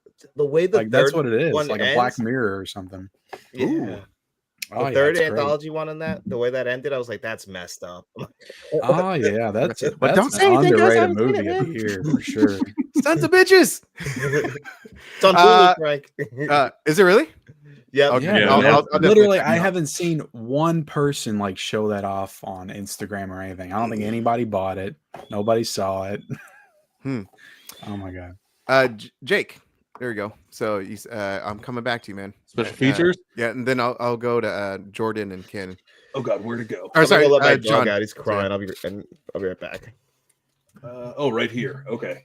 Here's one that I just got, and the main reason why I got it is because of the special features from AGFA. Santa Claus Conquers the Martians. Because if we are trying to get What into the the Christmas hell? spirit here, this sucker is so jam packed with so many different like Christmas shorts and whatnot, and I'm a sucker for that type of stuff. Give me as much content as I can log on Letterboxd and as in one release as I possibly can. Who did Well, that thing What has is so that? many short films too, on Yeah, it, doesn't it? yeah, that's Yeah. what I'm Jake talking Jake taught me that hack when we did that was a brain damage show.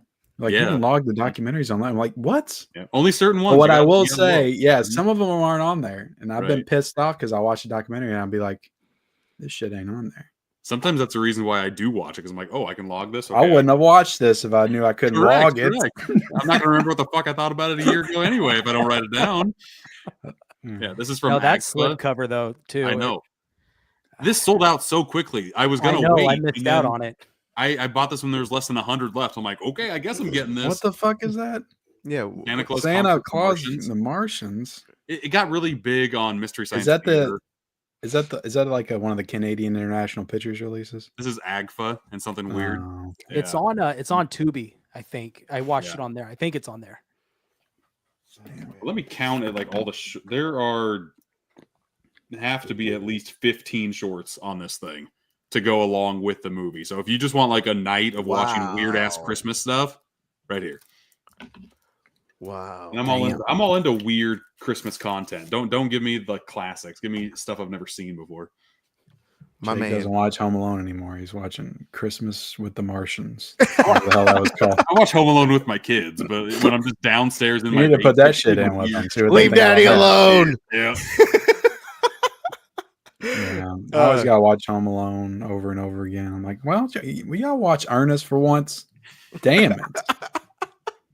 I've been slacking this year with the Christmas watches though. That's a great movie, but I still am like, it's not a Christmas movie. It's not a super Christmas. It's a perfect movie, but not really Christmassy. Like I love James Stewart. I love him. Right, he's like my favorite. Jordan, what about you, man?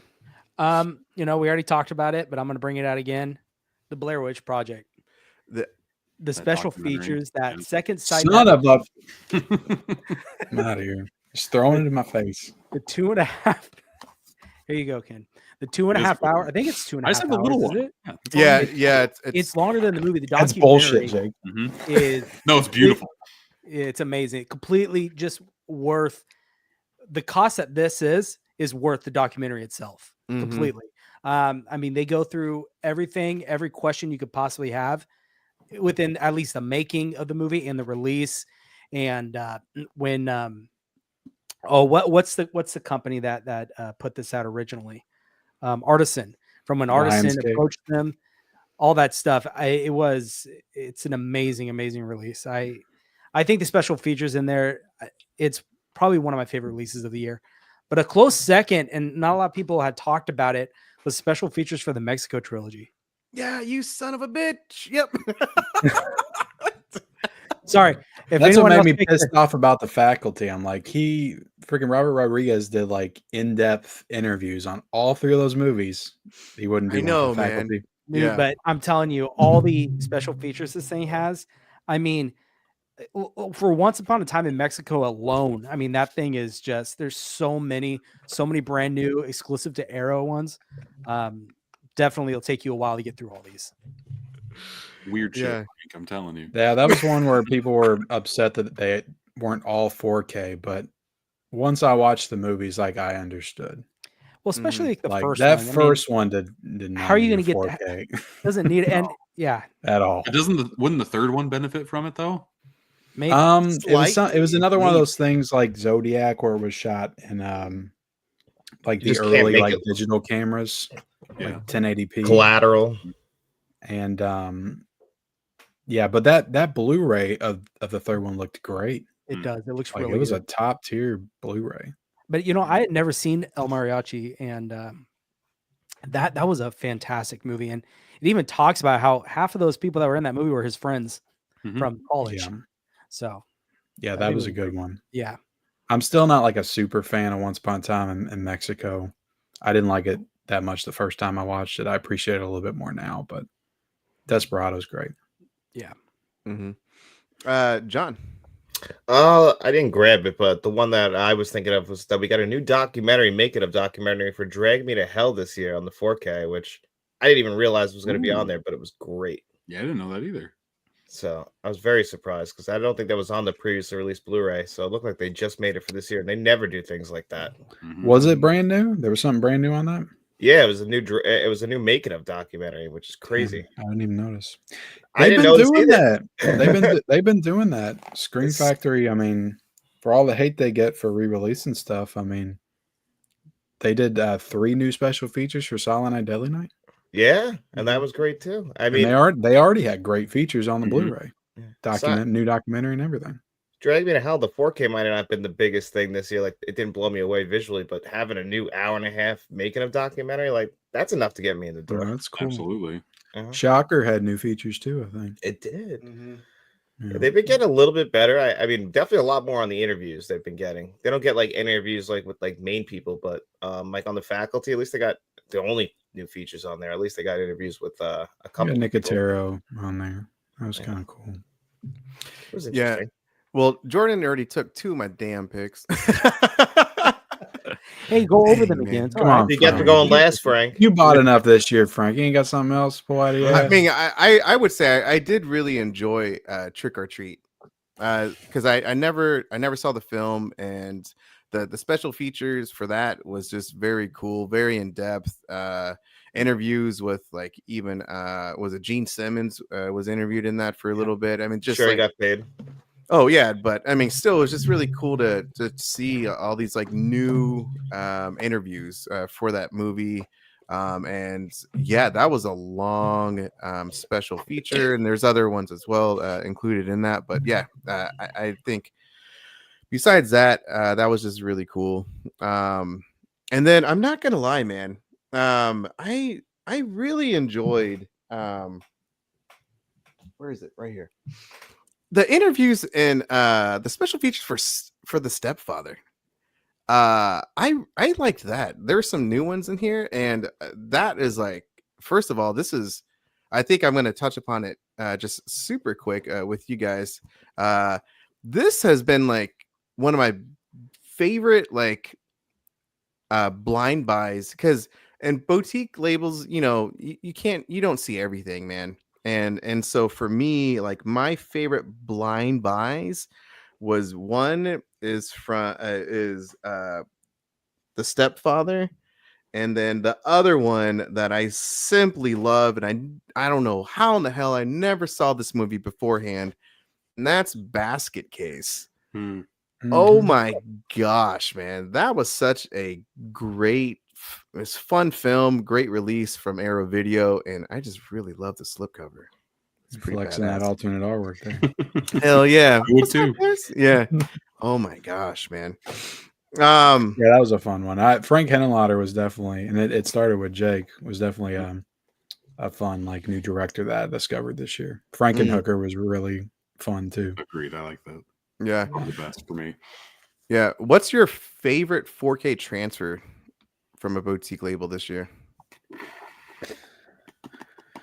There's a lot of them.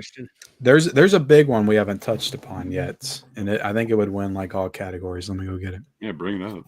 Yeah, I got one that I think is the best 4K transfer of the year so far. It's from a boutique label. you do it. Crimson Peak from Arrow Video. Yes, This good. transfer is gorgeous. My God, I have it's beautiful. Mm. Visually stunning. Oh, I was going to bring out the Conans. Oh, those are great. Yeah, This was a big release right at the beginning of the year, and Barbarian in particular, I think, had like 8 or 9 new features on it. And then it had like a bunch of like past archival stuff, including a documentary. Destroyer had like 4 or 5 new features, but both of these 4Ks were like stellar, like especially Barbarian I thought was incredible. So I think this release right here is a front runner for like best of the year for sure. Jake, what about you? This release technically was out in the UK last year. It's out in the States this year, but I've only seen the first one. But the Hellraiser 4K transfer looked really fucking good. The first one, yeah, the best. First time I watched the movie too, and it just blew me away. Yeah. Mm-hmm. You said that's the first time you watched that movie? Yeah, I need to watch the others because I had a fun time. I know. The 2 did not look as good as 1. Okay. Which disappointed me. Sure. 3's kind of messy, just the way it was shot and filmed and stuff. Mm-hmm. Bloodline looks great though. Okay. Bloodline look great. Good to know. Jordan, what about you? This is a new one. I already said I just watched this before I got on here. Just got it in yesterday, I want to say. From Beyond from 88 Films. Now, I don't know. This might be the same transfer as Vinegar Syndrome. I don't know. But what I do know is if you guys are, that means it means anything to you with disc size, it says have the 100 gig disc, which I know Vinegar Syndrome only has like a 66. But as far as an 80s movie, I mean, this looks phenomenal. This is probably the best that I've ever seen as far as the transfer goes. If you guys haven't seen it, I mean, phenomenal. All right, and that movie's like set up to just look incredible, just with all those incredible colors and the pinks and all the different colors throughout the movie. I loved it. So makes me Barbara excited. Crampton in the black leather in the red room. Yeah, everything Case is closed. Excited for potential reanimator. Ooh, yeah. Just saying. yeah, that's gonna look really good. But yeah, no, definitely my pick would be this right here. I think this was the best one I've seen. Speaking of Barbara Crampton and transfers, because she's in this movie for like 2 seconds, but Body Double from Sony. Oh, yeah. I love was Body an Double. amazing. It's one of my favorite movies. Like I love that movie. Oh, that movie is so good. But the 4K was like pristine, Mm-hmm. so good. Like Sony always does a really great job. I But, love like, the music. That one in Oh my particular. gosh. What's it? Frankie just and like the next what? level. This Frankie Goes to Hollywood. Frankie Goes to Hollywood. Yeah, Relax. that looks so good in that movie. Yeah, and that's a great Steelbook. Like that artwork's just perfect. The poster and I don't know. That's The debossing, Ken, in the title. It's everything. Did they deboss it? I don't even think I remembered that. Embossing and debossing. I'll never forgive that guy for reacting that way, for coming home when his wife's in there like banging another guy, and he just walked out of the room. I'll never move past that. Like, come on, you know, like she just like looks at him like, yeah, and he just like, what do you want me all to right, do? like, I'll go in the kitchen and wait, I guess, and then we'll talk shit. about this. Oh my god, man. Yeah, you gotta watch that, Jake. That is a gnarly, like trippy ass movie. It's so You good. haven't seen Body Double yet? I haven't really watched a lot of De Palma, so I've never seen Body I'm on Double a De either. Palma So kick right now, so I I mean, said it's Body Double. Yeah, always It's suggest. Rear Window like influenced, but it's really Can't like see that. a lot more than that. Yeah, Vertigo, Rear Window. That's only and like a all small them. portion of it. yeah, I love Blowout too, man. Oh my That's god. my Blowout's favorite. incredible. that so that good. Criterion release was phenomenal. Oh yeah, that's one of their best 4Ks. Big Palma has some great 4Ks. Carlito's Way is a great one too from Arrow. Oh yeah, oh yeah. To Address the Kill. He's got a lot of his stuff on 4K now. Yeah. John, what about you? Oh, I was just saying, Crimson Peak was the one. Oh, that's right. Did everyone? I'm trying to think because we kind of just went. Everyone, Ken, did you go? I just want to make sure. Yeah, I brought out the Conans. Okay, And brought up Body Double. Jake. Okay, just wanted to make sure I haven't missed anyone. Mine. You guys have mentioned some damn good ones. I'm going to mention one that people haven't even mentioned or rarely mentions, and I'm going to say Ghoulies 2 from MVD. I brought over MVD as stunning, like man. a sleeper label this year man. because they did some good stuff. Cutting Class was a great 4K too. I don't have that one. Like this was like miles ahead of that Vinegar Syndrome release. Yeah, and I think it had some new features too. Same actress as Stepfather, Jill Scholine, I think is her name. Okay, I think she did a new interview on this one as well. Yeah, Ghoulies too. I mean, it's set in a circus, so like just the colors just look fantastic, and MVD. Oh my gosh, this transfer it looked as good as the first one. The first one looks so good. I wasn't a fan of the movie though, so I haven't popped in Ghoulies 2. You didn't like the first Ghoulies? I did. This one's comical. This one's more comical. You were upset they didn't come out of the toilet the whole movie, weren't you? I mean, it's on the damn cover. You got to do something. Yeah, just the cult aspect of everything. So apparently, like the story was that they made that poster before they shot the scene of it coming out. They put that in the movie because they made that poster, which I think is hilarious. But yeah, I brought out MVD Rewind. I wanted to talk about it as like a sleeper label of the year because they did two. They did two great 4Ks, but this like 1982 documentary was like truly. One of the best movies. Like I know. I popped this in because I was like, I like the movies by the year and stuff, and just like diving into particular years. And I thought I was like, it's gonna be like 90 minutes, some good interviews and stuff. And I was like, oh damn, that's like 3 hours long. But I sat there and watched like the entire thing, and it goes by so fast. So like they bring in so many people that were involved in all these movies. They talk about stuff that you've been wanting to like you've been wanting clarity on for like the longest time. It feels like the whole like Poltergeist thing where they're talking about Hooper and Spielberg, and that's always a debate of like who actually directed the movie. Like they cleared that up pretty much. Oh wow. And just in-depth stuff about like all the big movies, but they also go like super in-depth on stuff that you've never even heard of as well. So it was just a really good like comprehensive look at the entire year. And they go into like all the films that were like nominated for Best Picture that year, which are movies that everybody's forgotten about because nobody usually like remembers all the big Oscar movies. Gandhi's not bad. And they devote like an entire section of that. So like it left me like wanting to see like 40 different movies.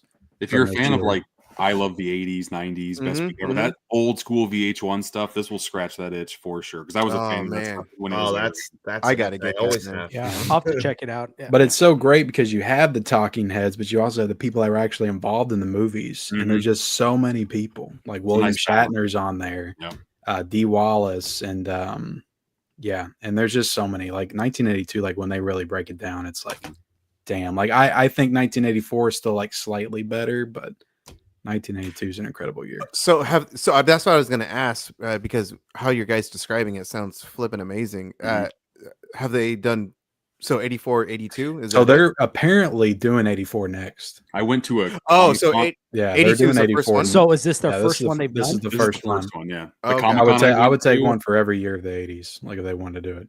The Comic-Con I went to had an interview, live interview with Dee Wallace and Henry Thomas, and it was to promote 1982, and they talked a little bit about their future projects, and 84 should be coming out sometime next year. They were in the final touches of doing it.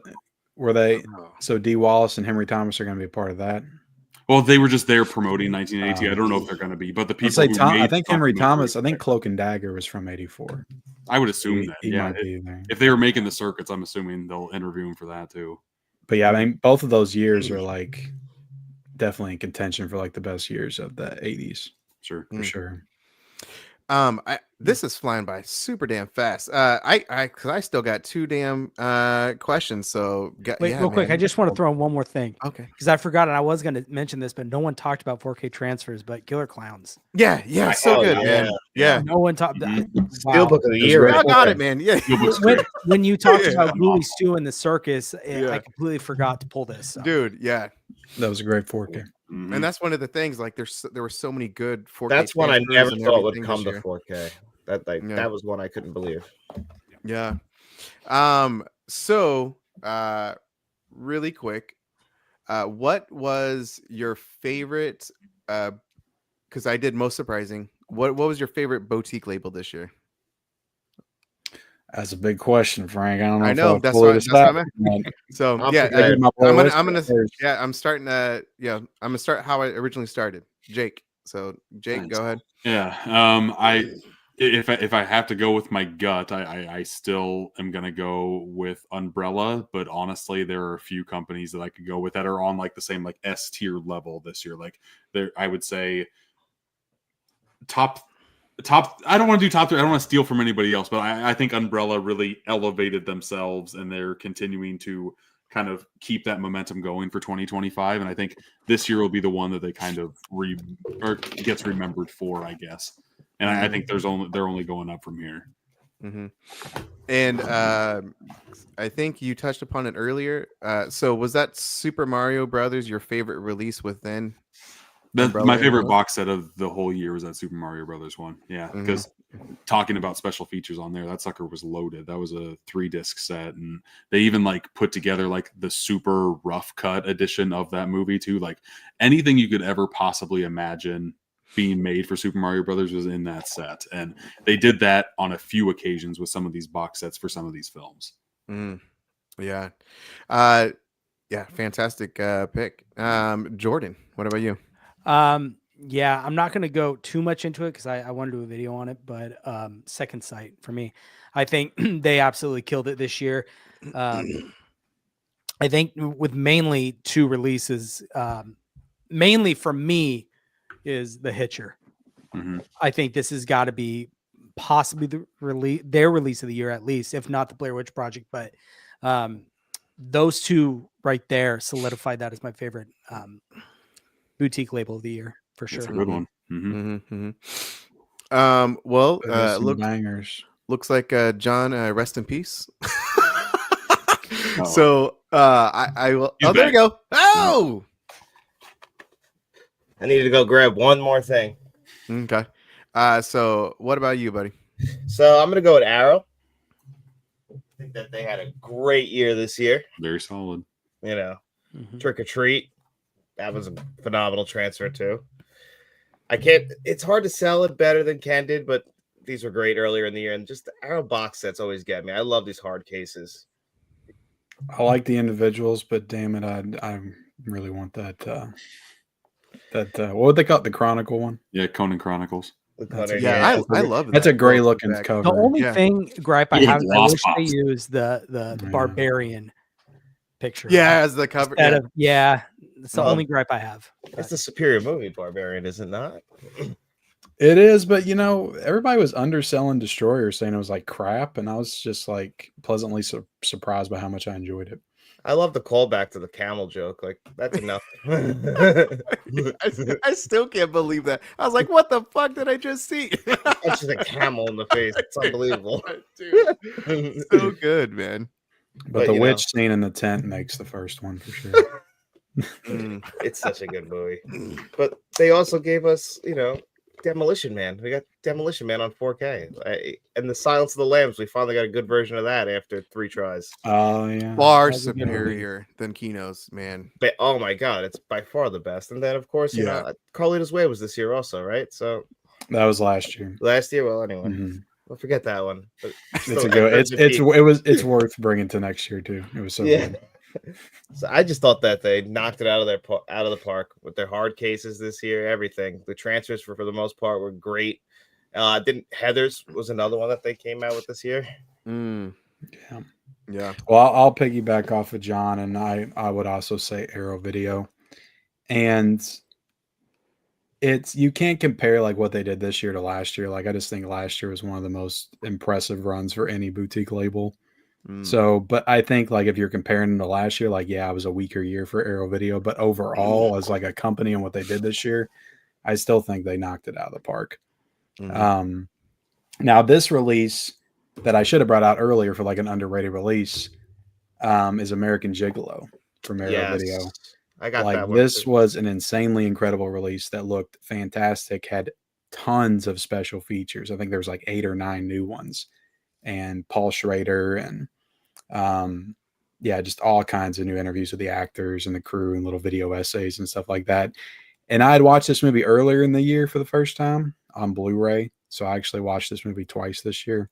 Yeah. And I liked it a lot better the second time when I watched it on 4K. I just got more into the film, and Richard Gere's great in it.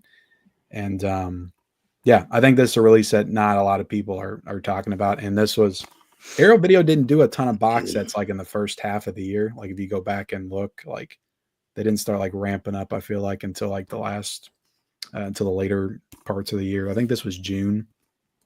And I think this was one of their first ones they did like the slipcover on and everything too. Do you like that, Ken?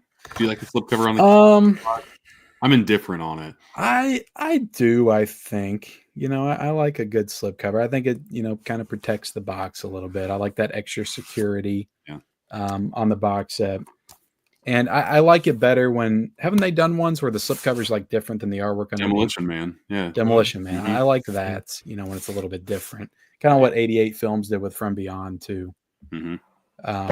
American Pie is like the perfect example. I like it. I got to get that one, man. Damn it. Okay. Arrow did Narc this year too on 4K, which was a good release too, man. And they did Friday the 13th 09, fix that cinematography. And they did cool shit that I'll probably never watch, like that J horror box set. Like, so cool though. Maybe I'll never watch it. I was going to talk about. Oh my gosh, man! Like, Frank loves that. Somebody that's like huge fans of like J horror, like that's a dream come true. So they're just doing cool shit like all over the place, and they're very diverse. And I don't know, their transfers are they just always knock it out of the park. The features are excellent. I agree. I think it was Arrow's year again. For me, I would definitely say it is kind of like 1A, 1B. I would still say for me, it's Second Sight, man. For the movies that I really love, the genre, the messed up films, all this other type of stuff, man. Like Inside, freaking Frontiers, High Tension, Blair Witch, Creep, Sacrament, Gungeum, Borderlands. I mean, like literally just like all I'm a huge horror fan, and um uh, just the Blu-rays look so damn good too, man, on their transfers. They look so good. And I think that's something that I know because Ken and John, you guys know, and I think Jordan knows as well. Like I started recollecting movies in 2019, and the movies that I collected 4Ks, like a bunch of 4Ks, but then like discovering Second Sight and everything, like Blu-rays are they're still really good transfers, man. And I think that that's just something that I have to remind myself, is that go with like some of these Blu-rays and don't don't poo-poo them, man, because Don't again, poo-poo. yeah, no poo-poo. But yeah, man, for me, and also I do have to say, like for Arrow Video, I already mentioned Offspring, the Woman, J Horror Rising. I want to say Dark Water came out earlier this year. This was a really good release. Again, a Japanese horror film. I didn't bring it over here, but it's another Western, and I completely forgot about it. But I loved The Shootist with John Wayne, and that was his last film he did, and Arrow Video put that out. And that was a freaking stellar release. Had some great features, and the Blu-ray looked incredible. But that was another great Arrow release. Yeah. Last question is, if you had to pick or suggest one movie, one release, the movie and all the release, every special features, the whole package, to someone, what would it be? This is a big one. The whole package? The whole package. The whole package? I feel like I'm on Celebrity Jeopardy right now. Yeah. I don't know. Well, I can't recommend any Second Sight to Jake because he doesn't get the whole package on those. Slim down version. Nice and compact.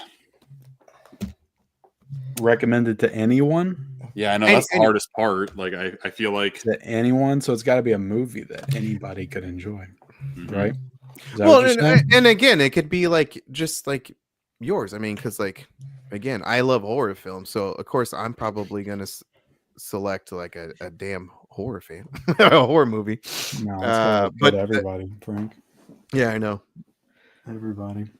But I will give you guys, unless you guys already have an answer. I got an answer, so I guess I can go first. Yeah, buddy. All right, I'm gonna go with Criterion's release of No Country for Old Men. I think I can recommend this wholeheartedly. Everything in here, there's not a thing, there's not a flaw in here. Nothing to complain about. You get all the great extras that were on the previous Blu-ray. You get all the new extras. Speaking of extras on here, there's one that I never saw before. It's like a mockumentary that Josh Brolin made of the making of the movie. It's like 10 minutes long, and it's like a fake hit piece on the Coen brothers, and it's really funny. And they're like making fun of Javier Bardem's accent in it, like Woody Harrelson's like, yeah, I couldn't understand a damn thing that guy said, but he's like, Josh Brolin, man, what a great guy. I loved working with him, like, because Josh Brolin directed it. So, and then the movies never looked better. It was already a good looking movie. You know, Roger Deakins shot it, so it is a masterpiece in the Western genre. And Criterion, I knew they would. They definitely knocked it out of the park with this one. So I'm glad you called it a Western. I knew a lot of people that didn't want to call it a Western. Why not? I don't know. Definitely got it in its roots for sure. Because people have this like idea that a Western can only be set in the Old West, and it can't be set in more modern times. I mean, it's more than like just like when it's a neo-Western. It's a neo-Western. It's the proper term for it. You know, all the same themes are there. Like it's a Western tone. Like it's all there. That movie's so good, though. I can't wait for it. It's perfect. Jake.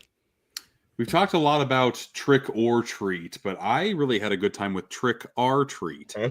I thought this was a very good complete package because not only do you get a lot of the special features that were in Blu-rays and DVDs before, you get a few extra special feature interviews in here. You get to interview the kid who played Sam. I thought that was a very good interview piece. Oh yeah, that was a good one. Yeah, and I hate listening to interviews half the time because I'm like, I'd rather just have this in the documentary. But that was a good one.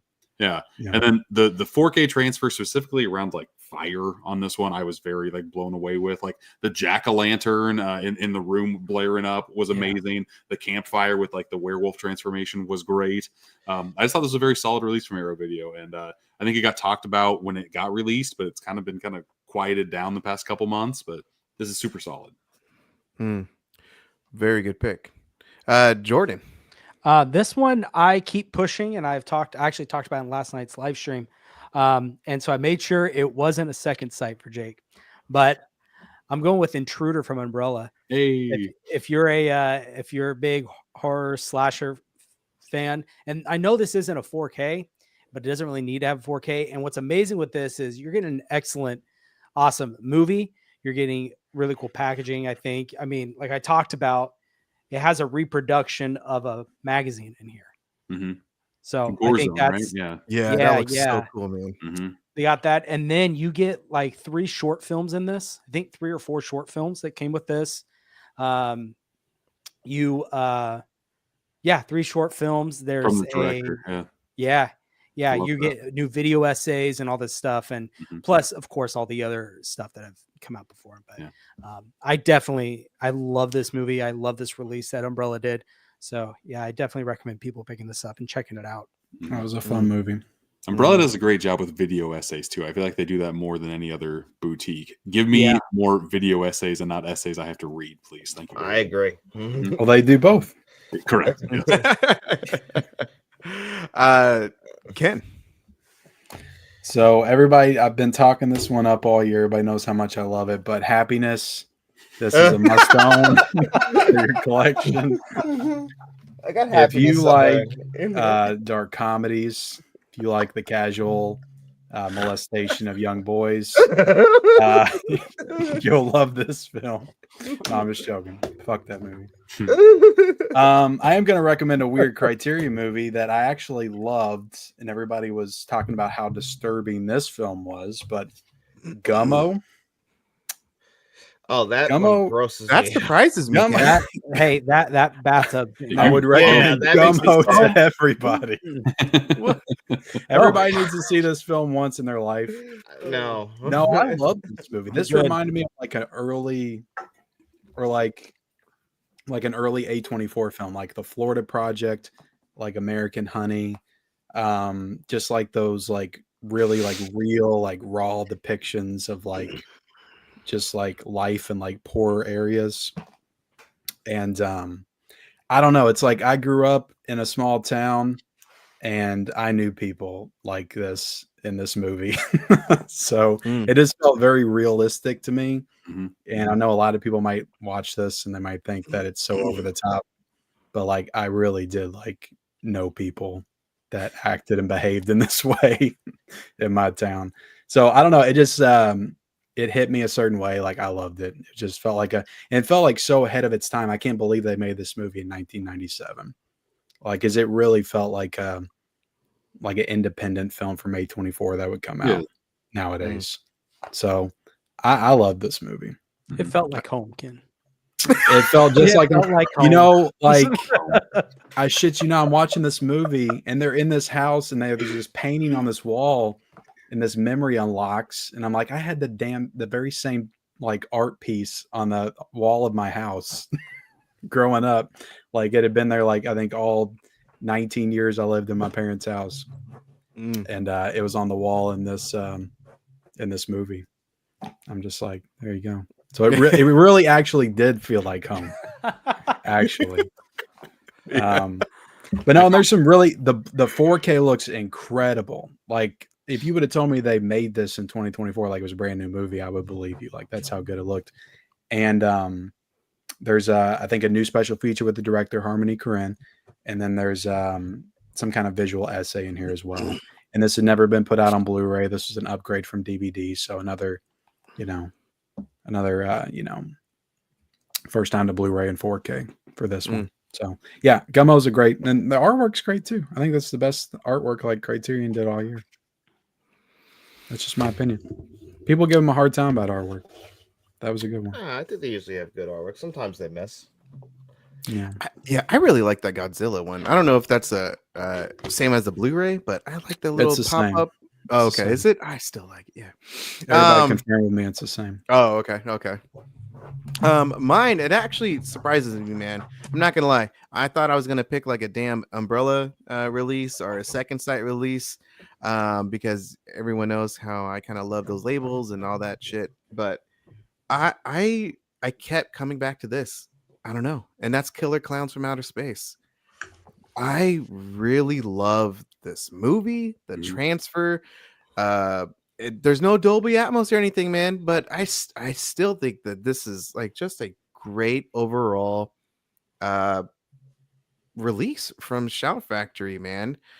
Special features, again, the Steelbook designs. This is probably probably going to be like my favorite. But damn, this is the one that I would suggest, man. It's so good, man. Oh my gosh. And the 4K transfer, the details, holy crap, man.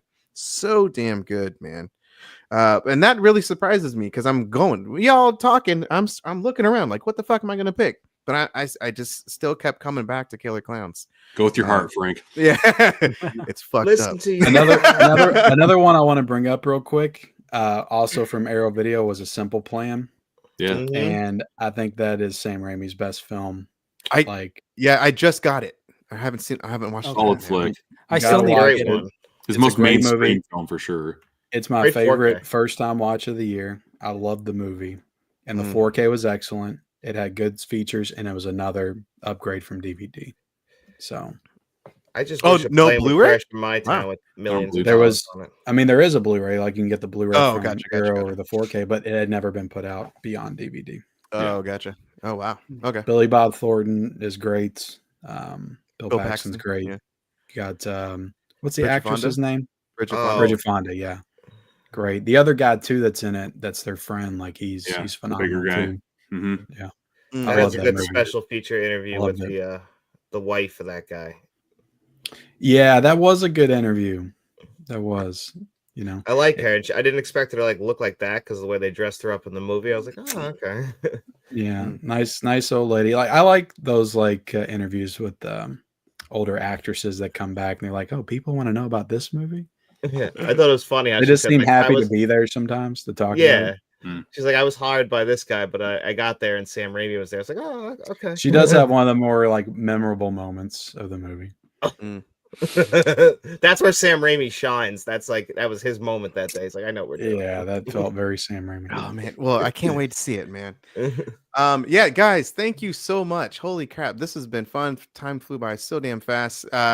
So much more we could talk about boutique labels and everything of 2024. So again, before we go, I'm gonna have you guys talk about your channels, promote it, do what you guys do best, man. You guys have wonderful channels, all of you. So thank you for being on. Jake, go ahead, man. Yeah, Steelbook Obsessed on TikTok, Instagram, Facebook, and YouTube. I just hit 10,000 followers on YouTube a couple days ago, so that's been that was my goal at the end of the year, and hit it a few weeks early. So that's always nice. Yeah, congrats. Yeah, make a video every day, and yeah, that's about it. Yeah, hell yeah. Jordan.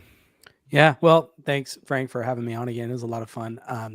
Yeah, I'm on YouTube and Instagram, mainly those two, as the Movie Den. Yeah, I'm excited, especially 2025. I think that's going to be my first time really starting strong January, and hoping to grow a lot more next year, and we'll see what happens. But yeah, I'm loving doing this, and loving being able to have a community with you guys. It's really awesome. So I'm excited for what's to come. Mm-hmm.